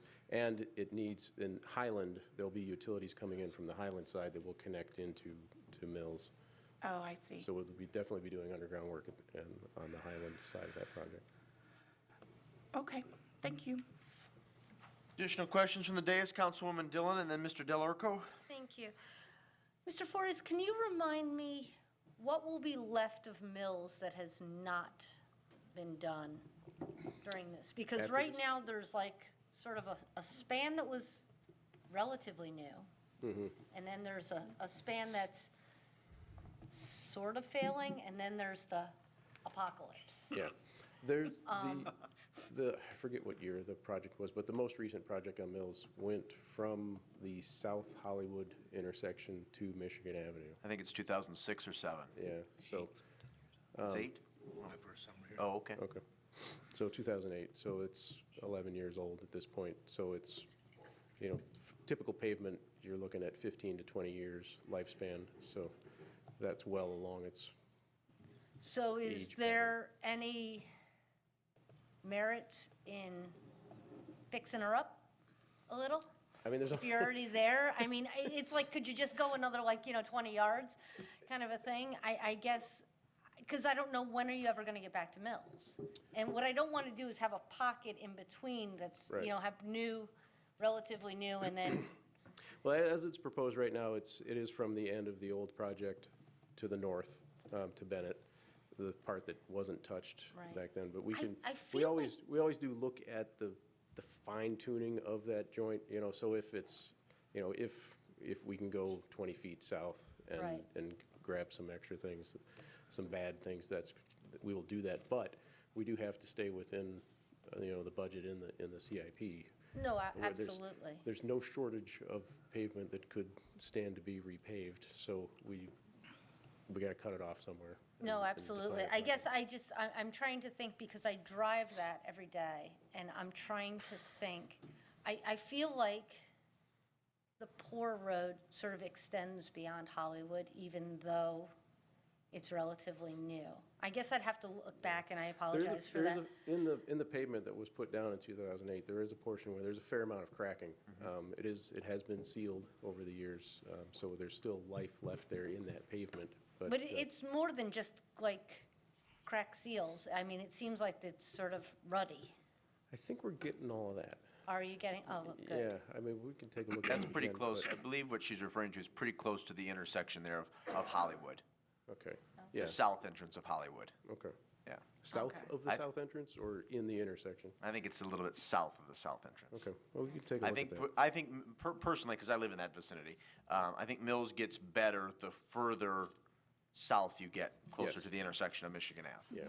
There is some, as Councilwoman Dillon indicated, there is some deterioration and aging on the north end of that, of Mills. Well, north end at the intersection of Hollywood. Okay. I'm sorry to cut you off, Councilwoman. No, thank you. And then my other question was just on the Woodland. I think I've mentioned this before, and I just wanted to make sure. Is part of that project going to be assessment? Because I believe there's been conversations in the past about that pavement around the rec center didn't hold up well. There was infrastructure issues or something that caused it to deteriorate. That road has been there for 19 years now, I think. I think that was paved just before I started. And it did get to a fairly poor condition faster than average. And so we've looked at that. We've done geotechnical boring, so we're making sure that we have the right, the right soil profile and the right pavement design for that. That was a year when that was paved that MDOT had changed some of the specifications on the asphalt mixes, and our designers that year went with some of these newly approved and recommended mixes. And in retrospect, I think what everyone has decided is that they were too stiff, and that made them a little bit brittle. And the design mixes have since changed. So I think that's just kind of an unfortunate circumstance of when that road was constructed, that the best available recommendations weren't that good. So we're working to learn from that, and like I said, we've done multiple borings along there to make sure we understand the drainage requirements and what the native soil, what kind of support that offers, and we'll design around that. Okay. I think it's my last question, is by bringing in Project 3, the Hillcrest project, is it bumping somebody out? No. Okay. No, that was just a... It was just an add-on, it wasn't... It's a move up. It was in next year's CIP. Right, okay, I just wanted to make sure it didn't bump someone else out. No. So, thank you very much, I appreciate your answers. Mr. DelOrco? Thank you, Mr. Mayor. I'm wondering if the design efforts for the Woodland piece will be coordinated with what's going on with the roundabout in the Washington County Road Commission? Yes, that was a requirement in the RFP that we would coordinate with that construction project and maintain access to the rec center. Okay, very good.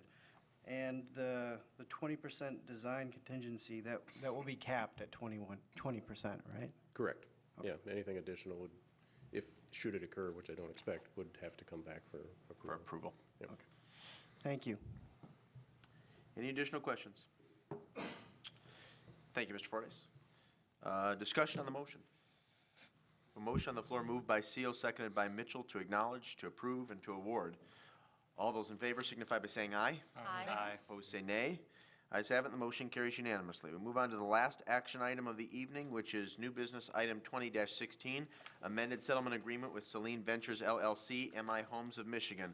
This will be a motion to approve or not to approve the amended settlement agreement between the City of Saline, Saline Ventures LLC, MI Homes of Michigan, extending the agreement date to February the 14th, 2020. Move to approve.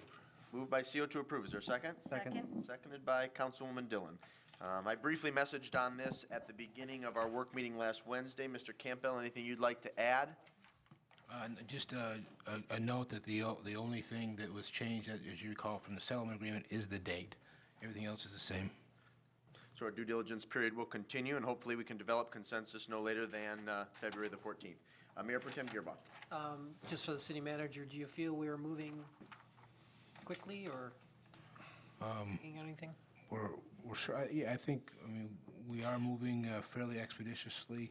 However, we are still waiting for a draft of the development agreement from the developer to begin reviewing and pass along. We certainly want to review that and then pass it along to council just as soon as we are able, so you all can start looking at it too. So, because obviously some big decisions to be considered. So, but yeah, as soon as we get it, we will move forward with that as well.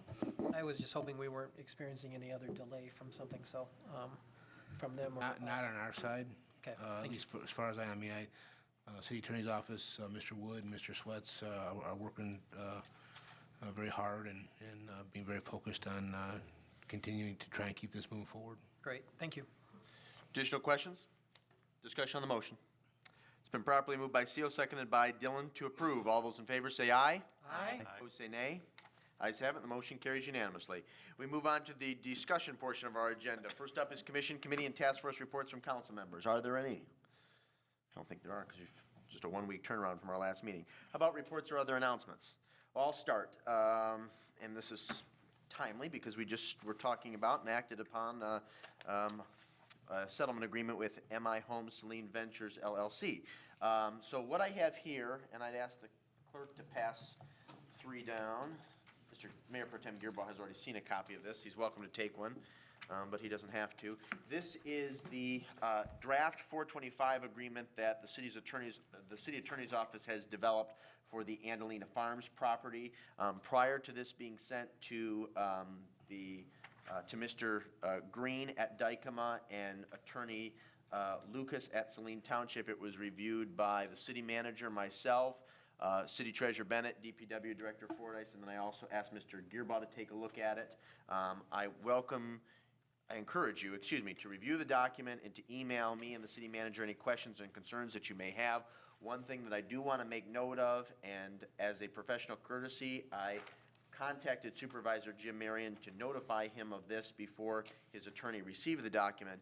We are not proposing any revenue sharing in this initial draft, and that is in keeping with statements that I had made previously. The city is going to have to, if we're able to execute option B, the city's going to have to expend some financial resources. It's going to be a burden on our staff, and it's critical that we agree and approve a 425 annexation agreement that is advantageous to the city. So in keeping with that, our initial proposal is not to share revenue, and that is what's been shared with Saline Township.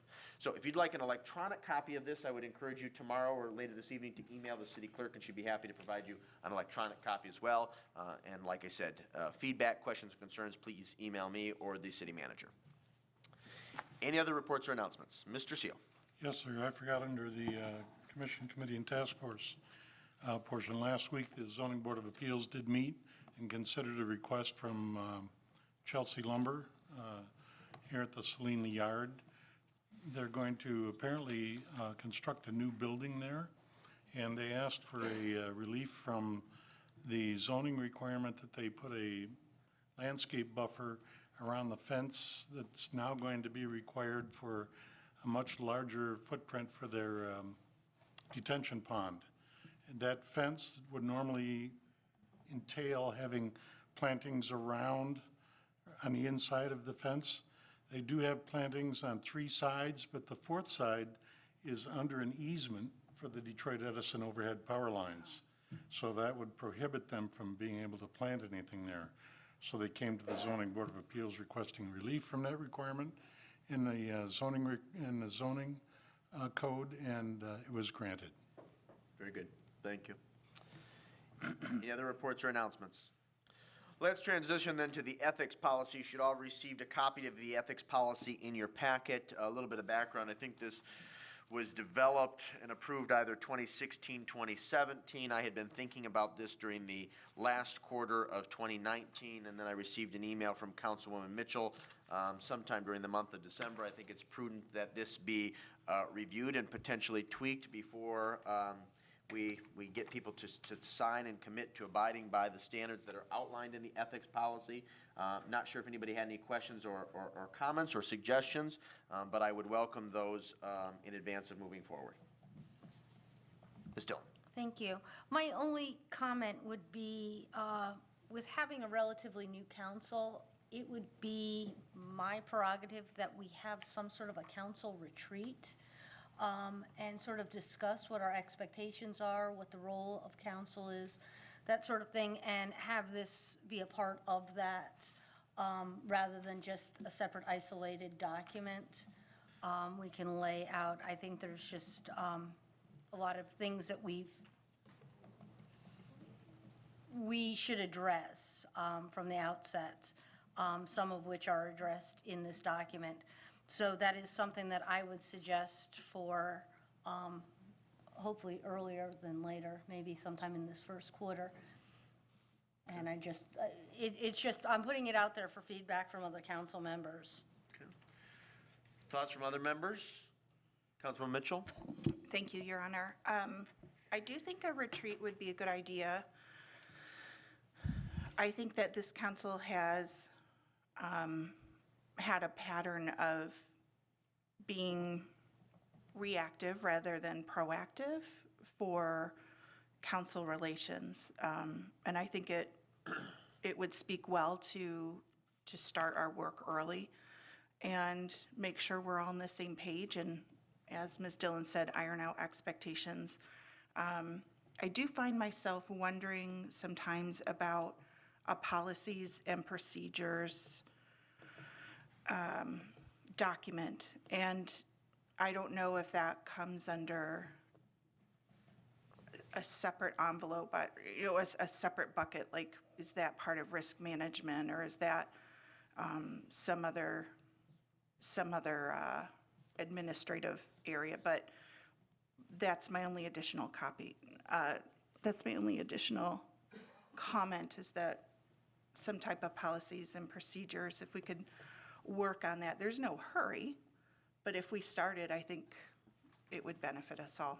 Well, I appreciate that. I do want to clarify, and if you don't have a copy, we'd be happy to provide you either a paper copy or an electronic copy. I want to make a distinction. So there's an ethics policy that was adopted circa 2016, 2017.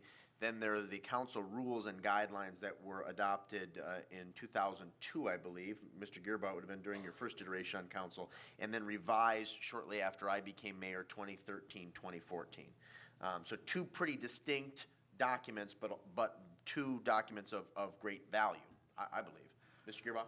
And I kind of like the idea of having a retreat for us as council, since we have two brand-new members that haven't experienced what it, if we can focus on some of those aspects, not only the code of ethics and the reasons behind it, but also the guidelines, as you'd mentioned.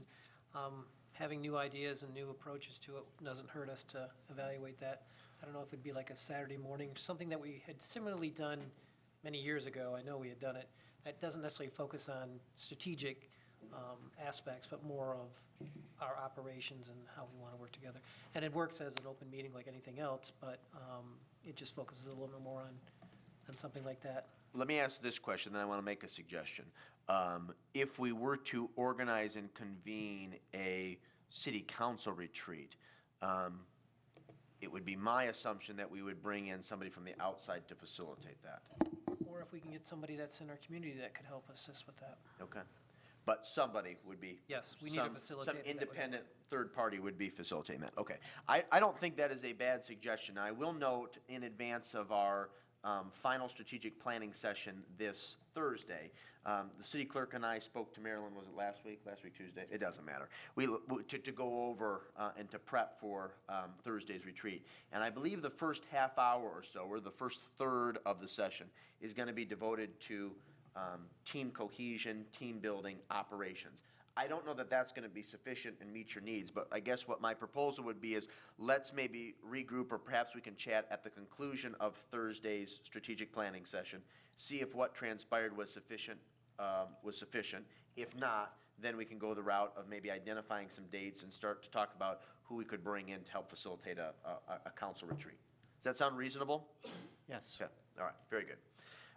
Let's move on then to recycling at City Hall. So the city manager distributed some pictures this evening. I actually thought we got consensus on this last year, and the consensus was to do away with the recycling center at City Hall.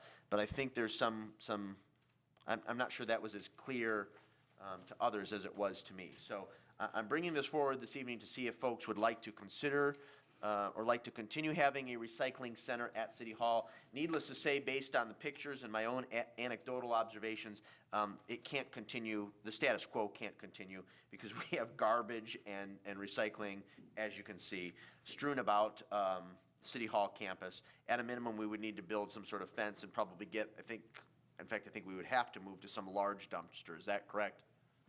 Mr. Fordyce, I would invite you to the podium to address this matter.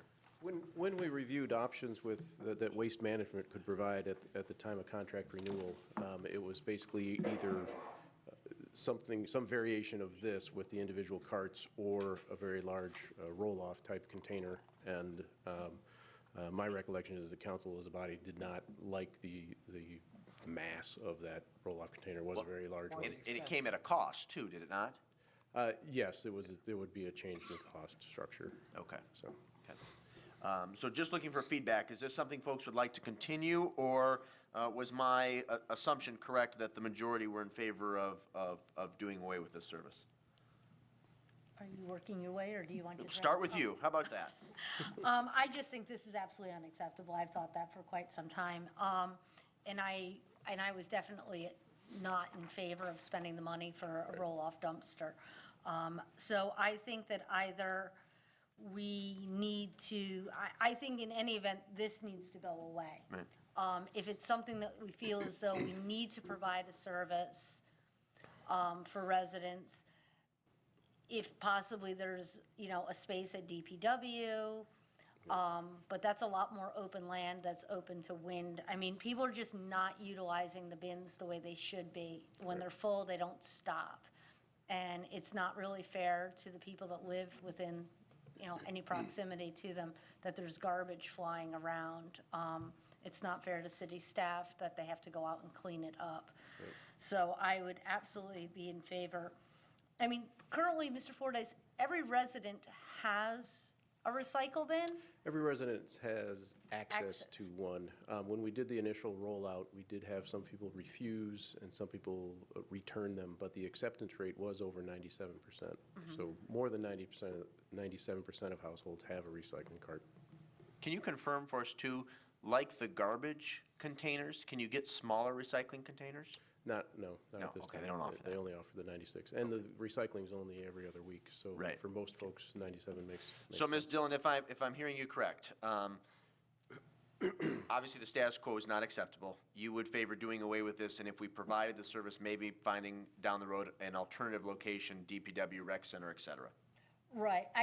What I don't want to do is move the problem to a new location. Right. So at this point, I guess my answer would be just doing away with it. Okay. And that people have to recycle at their homes. Yep, okay. That couldn't be more clear. Appreciate that. Mr. Seal? I think the old cliche that if you build it, they will come holds true.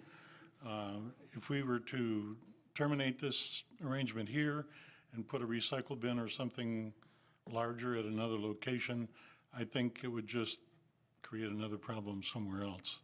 So I'm not sure that there's a good solution to it other than discontinuing. Okay. Councilmember Del Orco, any thoughts? I'll echo the opinions that have previously been stated. It's kind of a nuisance at this point, and with a 97% acceptance rate, I think the majority of the community's needs are being met by what's afforded to them. Okay, very good. Mayor Pro Tem Gearbaugh? I concur with everything else. Okay. Councilwoman Mitchell? Thank you. I guess I'm torn because the fact that there are materials overflowing means that there is a need. And this is material that is hopefully not ending up in a landfill. So I definitely think it needs to be not at City Hall. And I think it would be something to consider maybe in a future capital improvement budget of, do we want to have this for the community? Are we going to have more problems with dumping if we don't provide this? I don't know. I think something to help people with it would be good. Mayor, could I just address that just a little bit?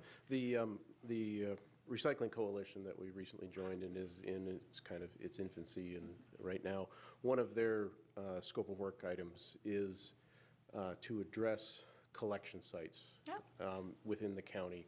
The studies leading up to the formation, I did identify that there is a need for these type of facilities where folks who don't have curbside can bring their materials.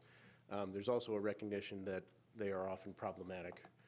So the coalition will be working to locate them and design them in a way that works better. They also have a very high contamination rate. So a fair number of these things don't end up getting recycled because they're mixed up and messed up. Oh, right.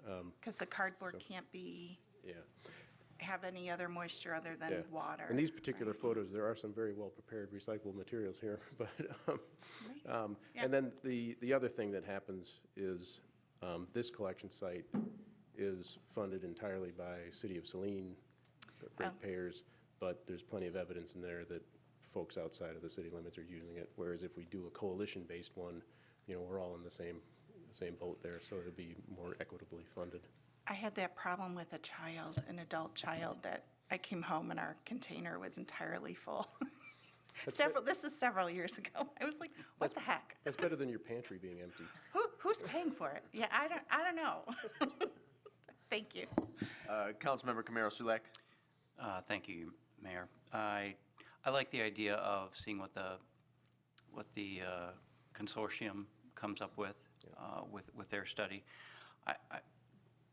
For the people that less than 3% that don't have the recycling bins, if, say, we get rid of this, which I think it's a pretty straightforward, simple decision that this is echoing everybody else unacceptable, they can easily get a bin, the other 3%. Yes. So Yep, they would just have to call the Department of Public Works and put that request in. Okay. Well, then I don't see a drawback to putting an end to this blight. Good. Thank you. Thank you. Yeah, I look forward to hearing more about what the Recycling Coalition proposes, because I do think there should be locations throughout Washtenaw County for folks to recycle materials if they're not provided that service. Or in the case of some Saline residents, I know this has been utilized in the past by folks who have the recycling container. They have just exceeded capacity. And because Waste Management will not collect items that are, placed adjacent to the canister, they bring it here to City Hall. So I think it's unanimous that the group would like to do away with the City Hall recycling station. Tell me if you think this is unreasonable, because I do want to provide those folks who utilize the service a heads up. Could we disseminate something on the website and social media and discontinue this as of like February 1st? Works for me. Does that seem reasonable to folks? Yeah. Okay, all right. Gives them 2 weeks? Okay. Okay. Very Mr. good. Mayor, Please. do we still have recycling bins out at remote sites? Like I know there's some bins down at Curtis Park and so on. The parks have recycling containers, yep. So, I mean, things could always, Yeah. Find their way there. yeah, I understand. Yeah, okay. Thank you, Mr. Fordyce. Appreciate it. Have consensus on that. Mr. Wygowski, do you want to provide us a wastewater treatment plant update? Yeah, good evening. First of all, I'd like to talk about the storm this weekend. So I know it wasn't pleasant for any of you folks. It was especially unpleasant for us. So as the rain started Saturday night, it continued all day, or Friday night, it continued all day Saturday. We're responsible for opening the dam to relieve the pressure at Mill Pond. We opened that up mid-morning on Saturday. When that happens, it puts a lot more flow into the river besides what's already coming into the river. So the river rose quite a bit. As you know, Curtis Park was pretty well flooded. Police put barricades there and so on. Our wastewater treatment plant flows by gravity to the river right next to the property. And when that river's high, we can't flow by gravity. It starts backing up. And so for that purpose, we have what's called a flood pump. So when it backs up, our flood pump that's been there, we had like a 1960s flood pump in place, and once or twice a year, that would come on and overcome the head on the back pressure. So as part of the odor control project, due to the age of that pump, a new pump was put in place. And this is the first call for that pump under these conditions. It was put in July. We haven't had these type of conditions. So we got the call for that pump to come on Saturday afternoon. Pump would come on. There was a problem. It wasn't pumping. I got called in. We called Tetra Tech. Much to their credit, and I think it says something to the value of having a relationship with certain vendors. Tim Ard came in also, and Brian Rubel was in contact. It was a little puzzling. In the meantime, I had called Utilities Instrumentation Services to see if there was a problem with the variable frequency drive. The electronics were working, but the pump wasn't pumping. So he tried various things and decided that the pump was probably clogged or not spinning because current was getting very high and we weren't having any flow. In the meantime, the water's coming up. It's really nasty. We called Kennedy Pumps, who is the representative for Flight Pumps, which is the type of pump it is. And they came out and they weren't able to remove the pump due to it being submerged. It's a submersible pump. 99% of the time it's above the water. During flood conditions, it's below. So they didn't want to put a hook in and pull that out because they were worried about pulling out the electrical cable that's going in there. So at that time, in the meantime, I had contacted Mercino Pumping. They're the only pumping firm I know that has a pump large enough to handle our needs. And they mobilized, and thankfully, Mr. Campbell came out also, as always. And they mobilized, and they came down with 4 guys, brought this huge pump on a skid, put the pipes in place under the fence over to the river, and started pumping out of that pit so we didn't back up and go into our basement and flood the building. So they got out of there about 1 o'clock Saturday morning, and then by about 2:30 yesterday afternoon, we were able to flow back by gravity. The river had receded. Mercino came out today and removed their equipment. I called Kennedy Pump today to get them out as soon as they can to to check on the reason the pump wouldn't run. They're going to be out tomorrow or Wednesday, and as you can imagine, they've had several emergency calls over the last few days as well. But the pump should be under warranty or covered by E&L. It was just put in, excuse me, hasn't ran. And so we averted a disaster, but that's the sole purpose of that pump. That's the only time it runs is under those flood-type conditions. So the bill for Mercino is going to be almost $10,000. Like I said, they had 4 people come out from Davison, mobilize all that, and took the pump back and the rental charge. I had UIS come out and Kennedy come out, plus we had overtime with my assistant Mark Fetchick was there with me until 1:30, and Levi Lindeman stayed over for a few hours. So we'll keep track of all those costs, and when we get the bill, we'll, with Mr. Campbell's permission and talking to Tetra Tech, we'll see how we'll submit that. So are there any questions about that? Ms. Dillon? Thank you. Just for my own reference, that's the big pump that's right outside of that door, correct? Correct. There used to be a pump that sat out there, it looked like something like Henry Ford put in. Right. And now there's a tube that sits there, a gray canister, like a can. And I'll show you what the pump looks like. So this is what sits down in the bottom of that can. And it spins and pushes it up to the top of the can and then out. So. I don't want to tap it there, it's getting a little dark. It doesn't look that dark, but yes. So this is a lift point that they couldn't get to because it was submerged. Oh, sure. Okay. So my next question about that is, because that's a new part, a new piece, is there a warranty with it that would cover these charges that we have now because the pump failed within like a warranty period? Yes, it hasn't ran. We ran it on test. We had to, they used a Skyjack with a big 2x4 to keep a valve in place so we could get enough water in there to run it originally, because the only time it's supposed to run is under these emergency conditions. So we did simulate that in July, and it ran, and it hasn't had those conditions since then. So it needs to run. So yeah, it should be under warranty. Okay. And then my last question is just, can you just verify that there was no waste that was pumped out? This was clean water This was going clean out. water. I just want to make sure, Yeah. I knew that, I just want to make sure that the Yeah, public thank you. knows that we So did this not wasn't pump- the raw wastewater coming in, it came through the plant and it was on the way out. But we did have over 5 million gallons come through the plant that day. And as you know, our design is at 1.8. And so we had 5 million gallons come through on Saturday and 3.7 million gallons come through on Sunday. So what was being backed up was a tremendous amount of flow also. But the amount of flow isn't what caused the problem, it was the level of the water in the river. So all the water did come through treatment. It doesn't get the amount of treatment that it would under design flows because it doesn't have this time in the various tanks to be treated properly. But almost, the vast majority is stormwater also. Right. So, thank you. Sure. Councilwoman Mitchell? Thank you, Your Honor.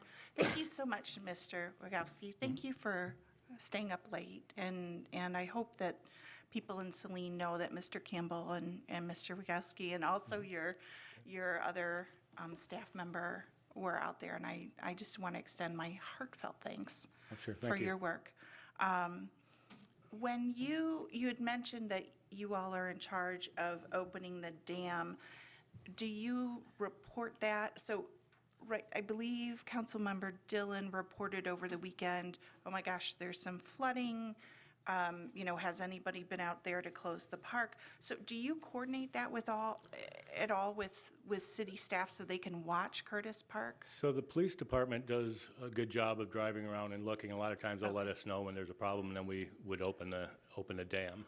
I see. Okay. So Okay. they're on during their patrols. I'm not sure if that's part of their protocol or if they're just proactive that way, that they keep an eye out for those type of flooding conditions. Chief Hart is approaching the podium. Watch out. Give you a break. Watch out.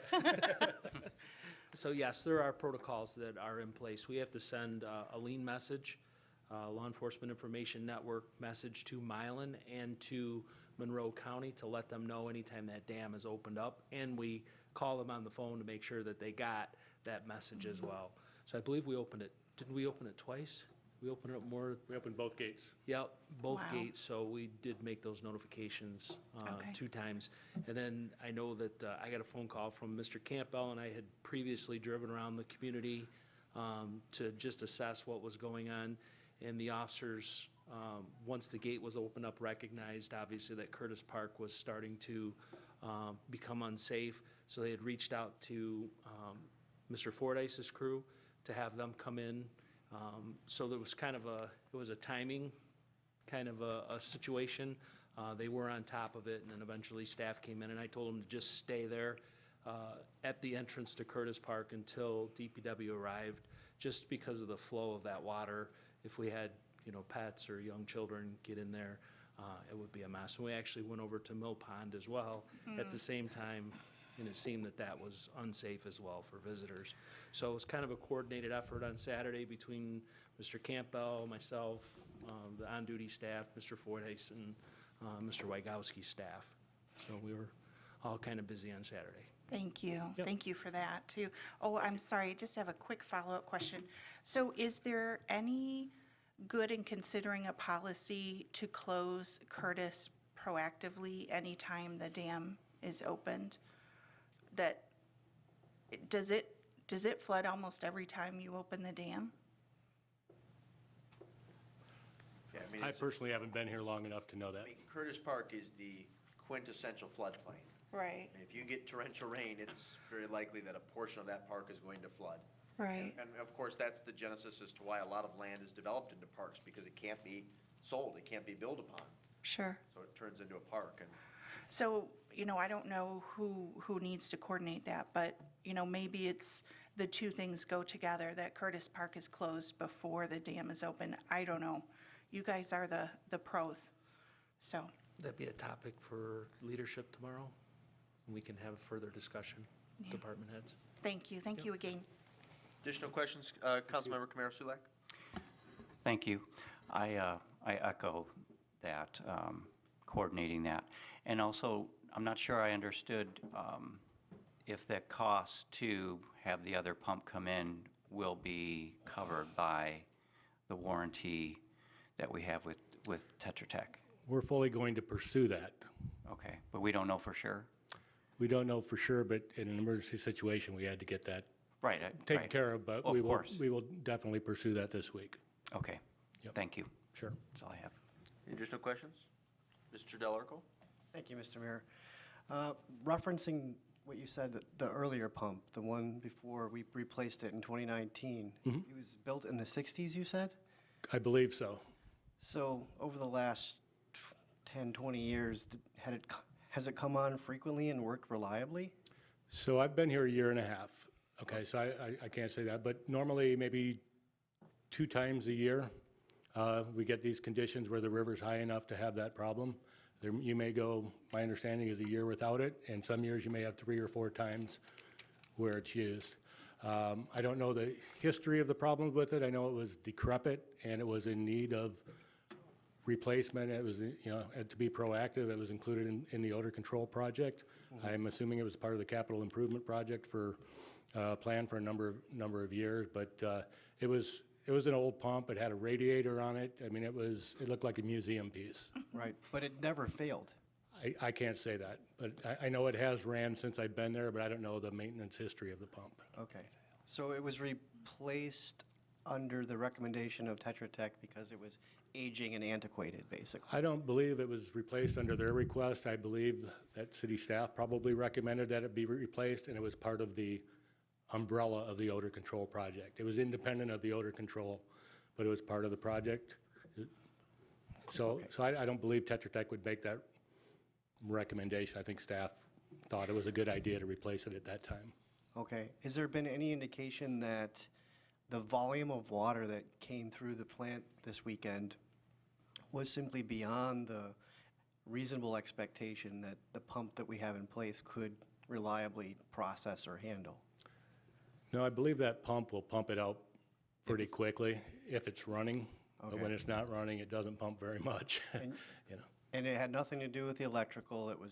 It's unequivocal that it's a failure of the pump itself? Until we pull the pump and they put it through the test, yeah, it certainly, according to two different electrical people, all signs are that it's getting full electrical signals, the amps are going up, and it's shutting down on protective overload due to a seized shaft. Whether there's a physical object blocking that or the shaft is actually frozen, they won't be able to determine until they get the pump out, but we couldn't get the pump out due to the flooding conditions. So, yeah, it'll be very important to learn what the actual culprit is, and Sure. if indeed a pump that we just bought and had installed has failed, and I would hope that we can put in a claim on the warranty for the damages. I'm sure we can put the claim in on the warranty for the pump. The struggle may be, having attorneys or whatever involved with getting the assembly of people that we've had out there over this week and the additional expense The taken labor, care yeah, of. yeah. Yes. So I'm sure the pump is covered, and I'm reasonably certain we'll be able to get damages for what we've incurred this weekend. Right. Okay, thank you. Sure. Mr. Wagowski, do you want to transition and maybe provide a brief overview on other operations at the wastewater treatment plant? And I don't know if you were prepared to message any more on the privacy fence issue we discussed last week. Sure, I wanted to talk briefly about the fence. Mr. CEO came out last Thursday with me, and we walked the wastewater property, and we went up to the residents' property, and we also drove around the neighborhood. And, further looking at what's been called the rocket ship or the bioscrubber, from a homeowner's viewpoint, it's very high. I would think we'd need a 30-foot high fence to block that out, and that would be from like Mrs. Armbruster's property. So the other properties, it would probably be even more. So we did get an email after the meeting last week that Mrs. Armbruster was hoping for a wooden privacy fence because she was concerned that the slatted type fence might be noisy. And I'm not sure if any other council members have been out there. I know Mr. DeLorco was going to go, but then we had a storm on Saturday. I'm not sure if you made it. I was still there, yep. Okay. So you understand that too. So I guess I'm looking for some direction on how to proceed any further on that. Okay, let's start with Mr. DeLorco and then work our way to the other end of the dais. Mr. DeLorco, any thoughts on the matter? Yeah, I spent a fair bit of time with Mr. Armbruster on Saturday afternoon. I think she concedes to the idea that there's nothing that can be done about the view with respect to the bioscrubber. She's reconciled that that's so high that no reasonable length of fence is going to block that from her view. I think it's probably the case that anything, as I stated before, anything lower than 10 feet is really not going to provide any kind of barrier for the other things that she has to look at from the back of her yard. And I know that you're hoping to take advantage of the fence that's already there, adding sections to that fence and weaving in the fiberglass material. And I think that is a good place to start. However, I do think it's worth at least looking into the quotes and the bids on how much a wooden fence would cost, if for anything else, to convince ourselves that it's cost prohibitive. I mean, it may or may not be. It's something we should consider in gathering additional bids. But I think she's completely reasonable in what her expectations are and not being unrealistic about what the fence will and cannot do. Thank you, Mr. Seal. Yes, thank you, Mr. Mayor. Mr. Wachowski and I walked her backyard and took quite a look at it. We looked at it not only from her backyard, but from the actual treatment plant point of view, too. There's two issues here, I think. Number one, what's reasonable, and like Mr. DeLarco says, I think hopefully she understands that it's not reasonable that we would totally block the view of that bioscrubber, because I don't think that's possible. I don't know whether we could attempt to camouflage the bioscrubber by painting trees or something on it, something of that nature. I don't know that would be satisfactory, but that's a possible solution.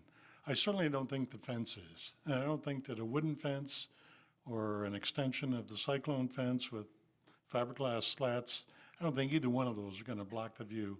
And especially once we begin to, if we adopt option one for the expansion of the plant or the new siting of the plant to expand what we've already got, I don't think we're going to successfully block the view from Mrs. Armbruster's home. Unfortunately, she's in the perfect place to see most of what goes on there at the treatment plant.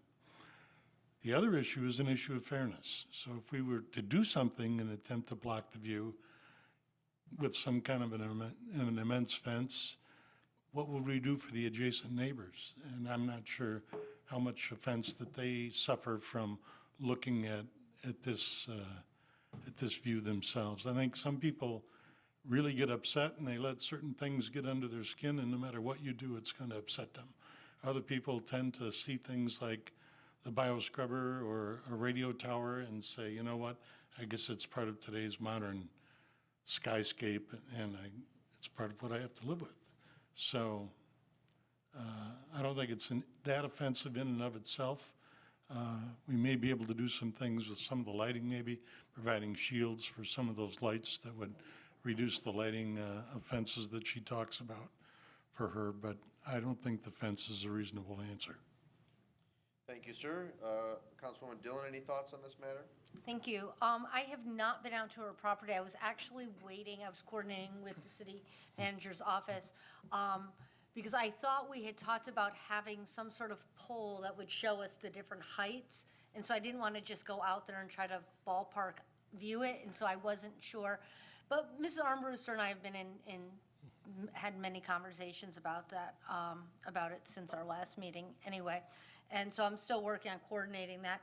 I do have to say that I agree with a combination of what's been said, in that I do think that she does have somewhat of a reasonable expectation that there's absolutely no way that you're ever going to block that bioscrubber. You'd just be blocking the sun, basically. And then I do know that she does have a preference. She has mentioned that to me several times now about a wooden fence versus a metal fence. I have concerns about height and wind and which property that fencing is going to be on and who's going to be responsible for the maintenance of it, the overhead, tree line, power lines, things like that. So I have some concerns about it. As Mr. CEO had mentioned too, what's fair for one is fair for all. And so I do think that whatever we decide as a body, it needs to be offered to any property that surrounds that. And that includes the Monroe Street people. They have somewhat of a berm, but I guess we would still need to look at what their vantage point is.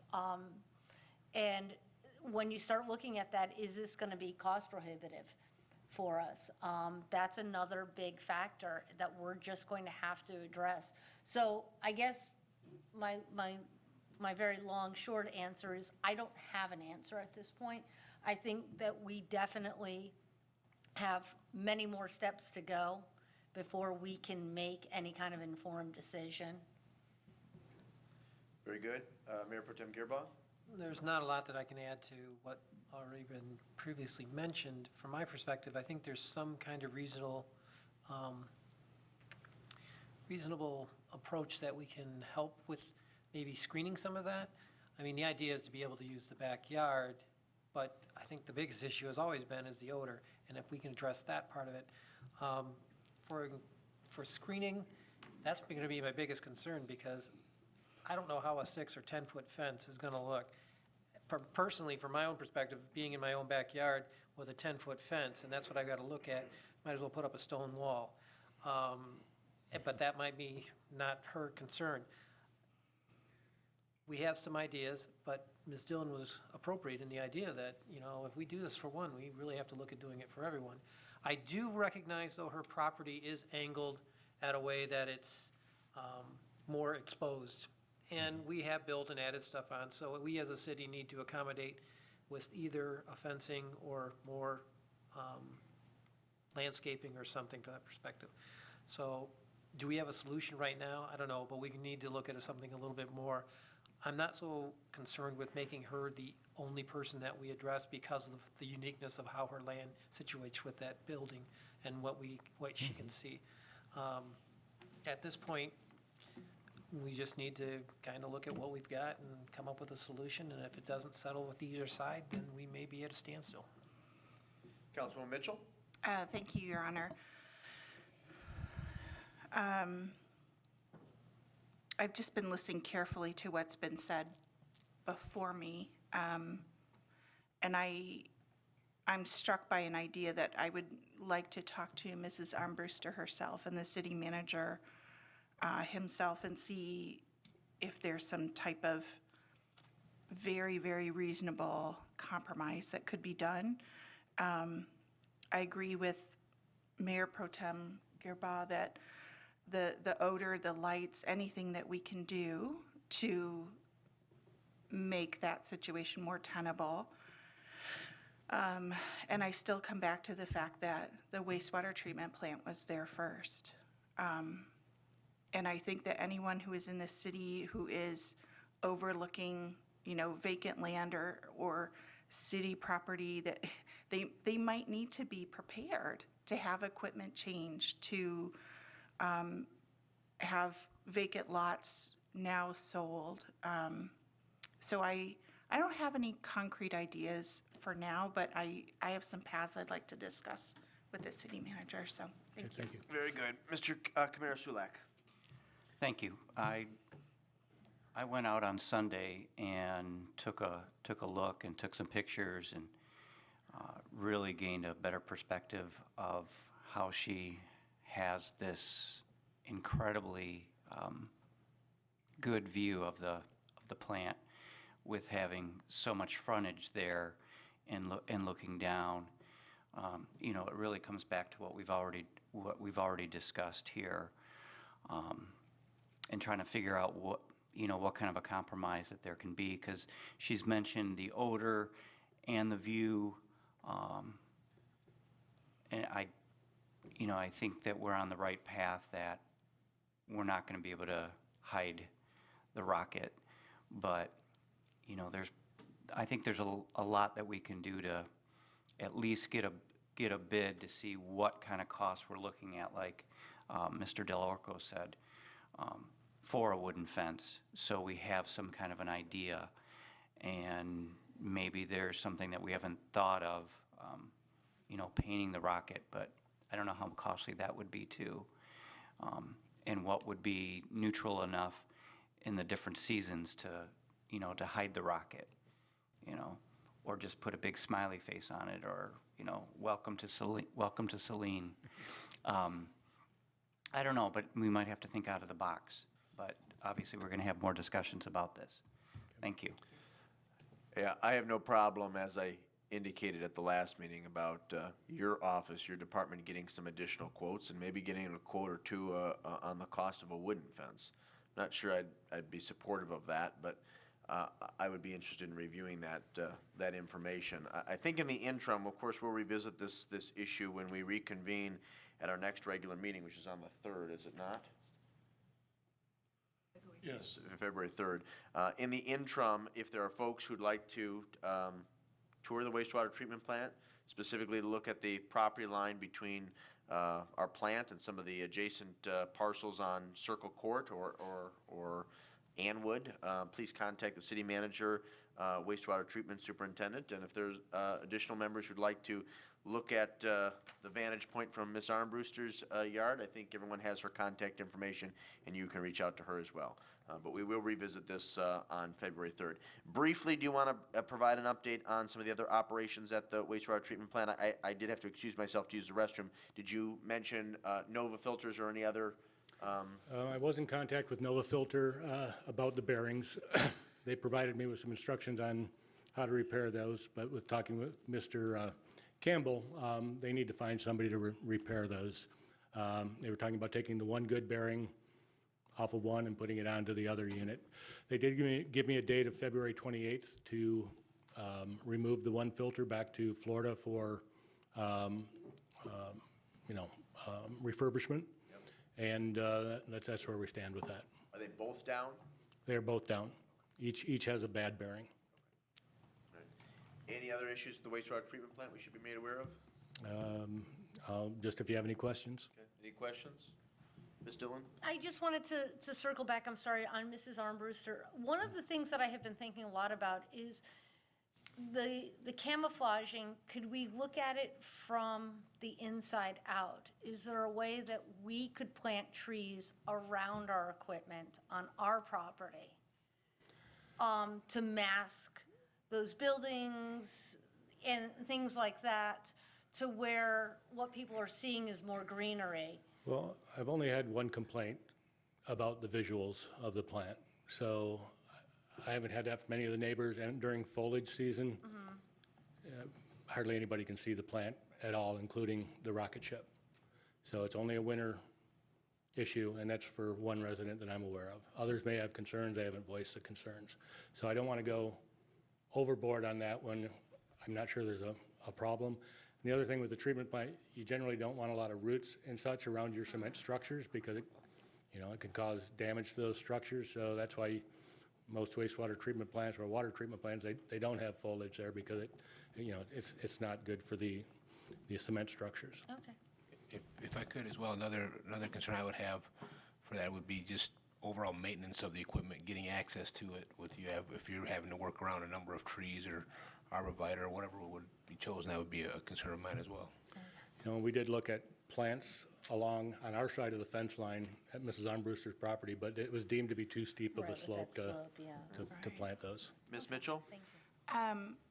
It occurs to me that maybe this needs to be a discussion when we're talking about redesign. Not that we're going to build 30-foot high wooden fences around it, but this needs to be part of the discussion. And then the other thing I just wanted to follow up on, was there a difference in use of lighting? Apparently, the lighting was better, and then it changed and it was worse. Do you? 2 council meetings ago, I believe Mrs. Armbruster was here and voiced that objection. The next morning, I turned off the light that she was complaining about. And to my knowledge, it was still off until I saw the email today. Oh, I see. So I will check on that tomorrow to see if somebody needed to work up there and turn the light back on. Piece or of not. masking tape. Yeah, it's important for us to see when we're working there I where totally we're get it. walking, because. I'm not, safety first, absolutely. But I have had that light off since that meeting, so. Okay. Maybe somebody turned it back on, but my intention as a permanent solution is to put a motion sensor on there. Oh. So when somebody is working in that area, the light will come on then and it'll stay off. But we do need to have some site lighting for security. We don't want kids on the property. It's dangerous. You need to have it a visible property. I agree. Thank you. Sure. Mr. Delorco, last question? I just have one last quick comment. I don't think any of us should be under any kind of delusion that a fence in and of itself is going to do anything to address the odor component of the wastewater treatment plant, not for Ms. Armbruster or anyone else. You can build a fence of any material, and whatever's causing the odor problems it's not going to be masked by a fence. That's either going to come from getting all RBCs online or upgrading and changing that technology altogether. Steve, thank you. Okay, thank you. Appreciate it. Mr. Campbell, do you want to provide a brief update? There might not be much to report in a week's time, but on the ongoing process to implement the recommendations from the organizational review of 2019? Yes, there is no update at this. Okay. Okay, if there's nothing further, we come to the second public comment period under the Open Meetings Act. Any citizen may come forward at this time, make comment or question. These comments will be limited to 3 minutes per person. Anyone who would like to speak is requested but not required to state his or her name and address for the record.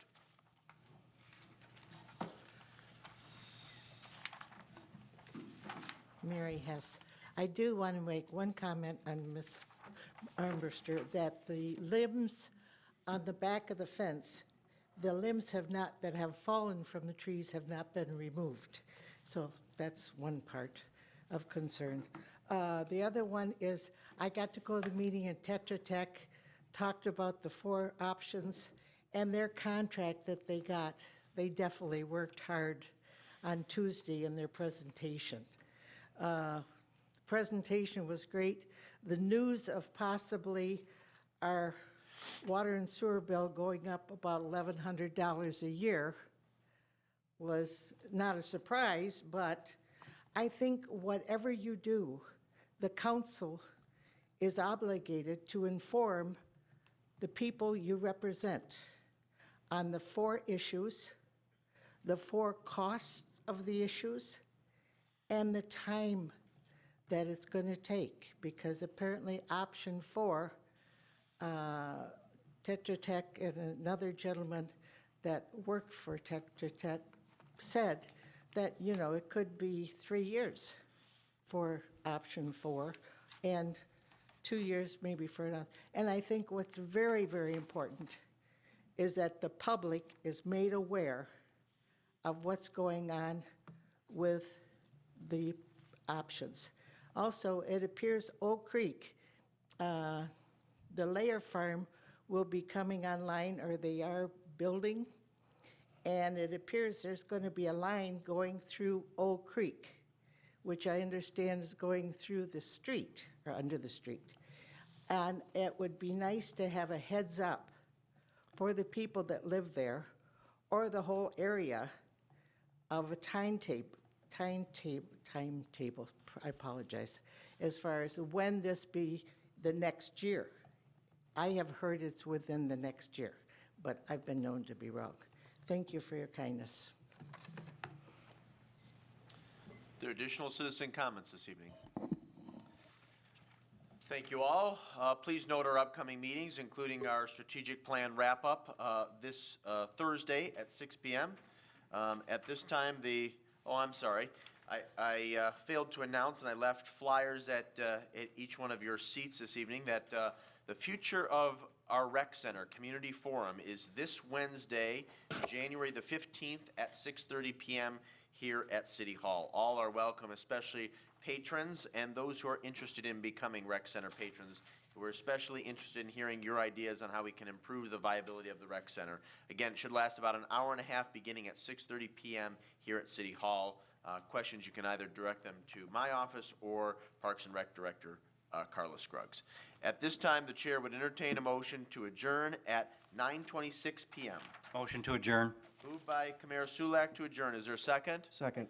Seconded by Del Orco. All those in favor of adjourning signify by saying aye. Aye. Opposed, say nay. Ayes have it. This meeting is adjourned.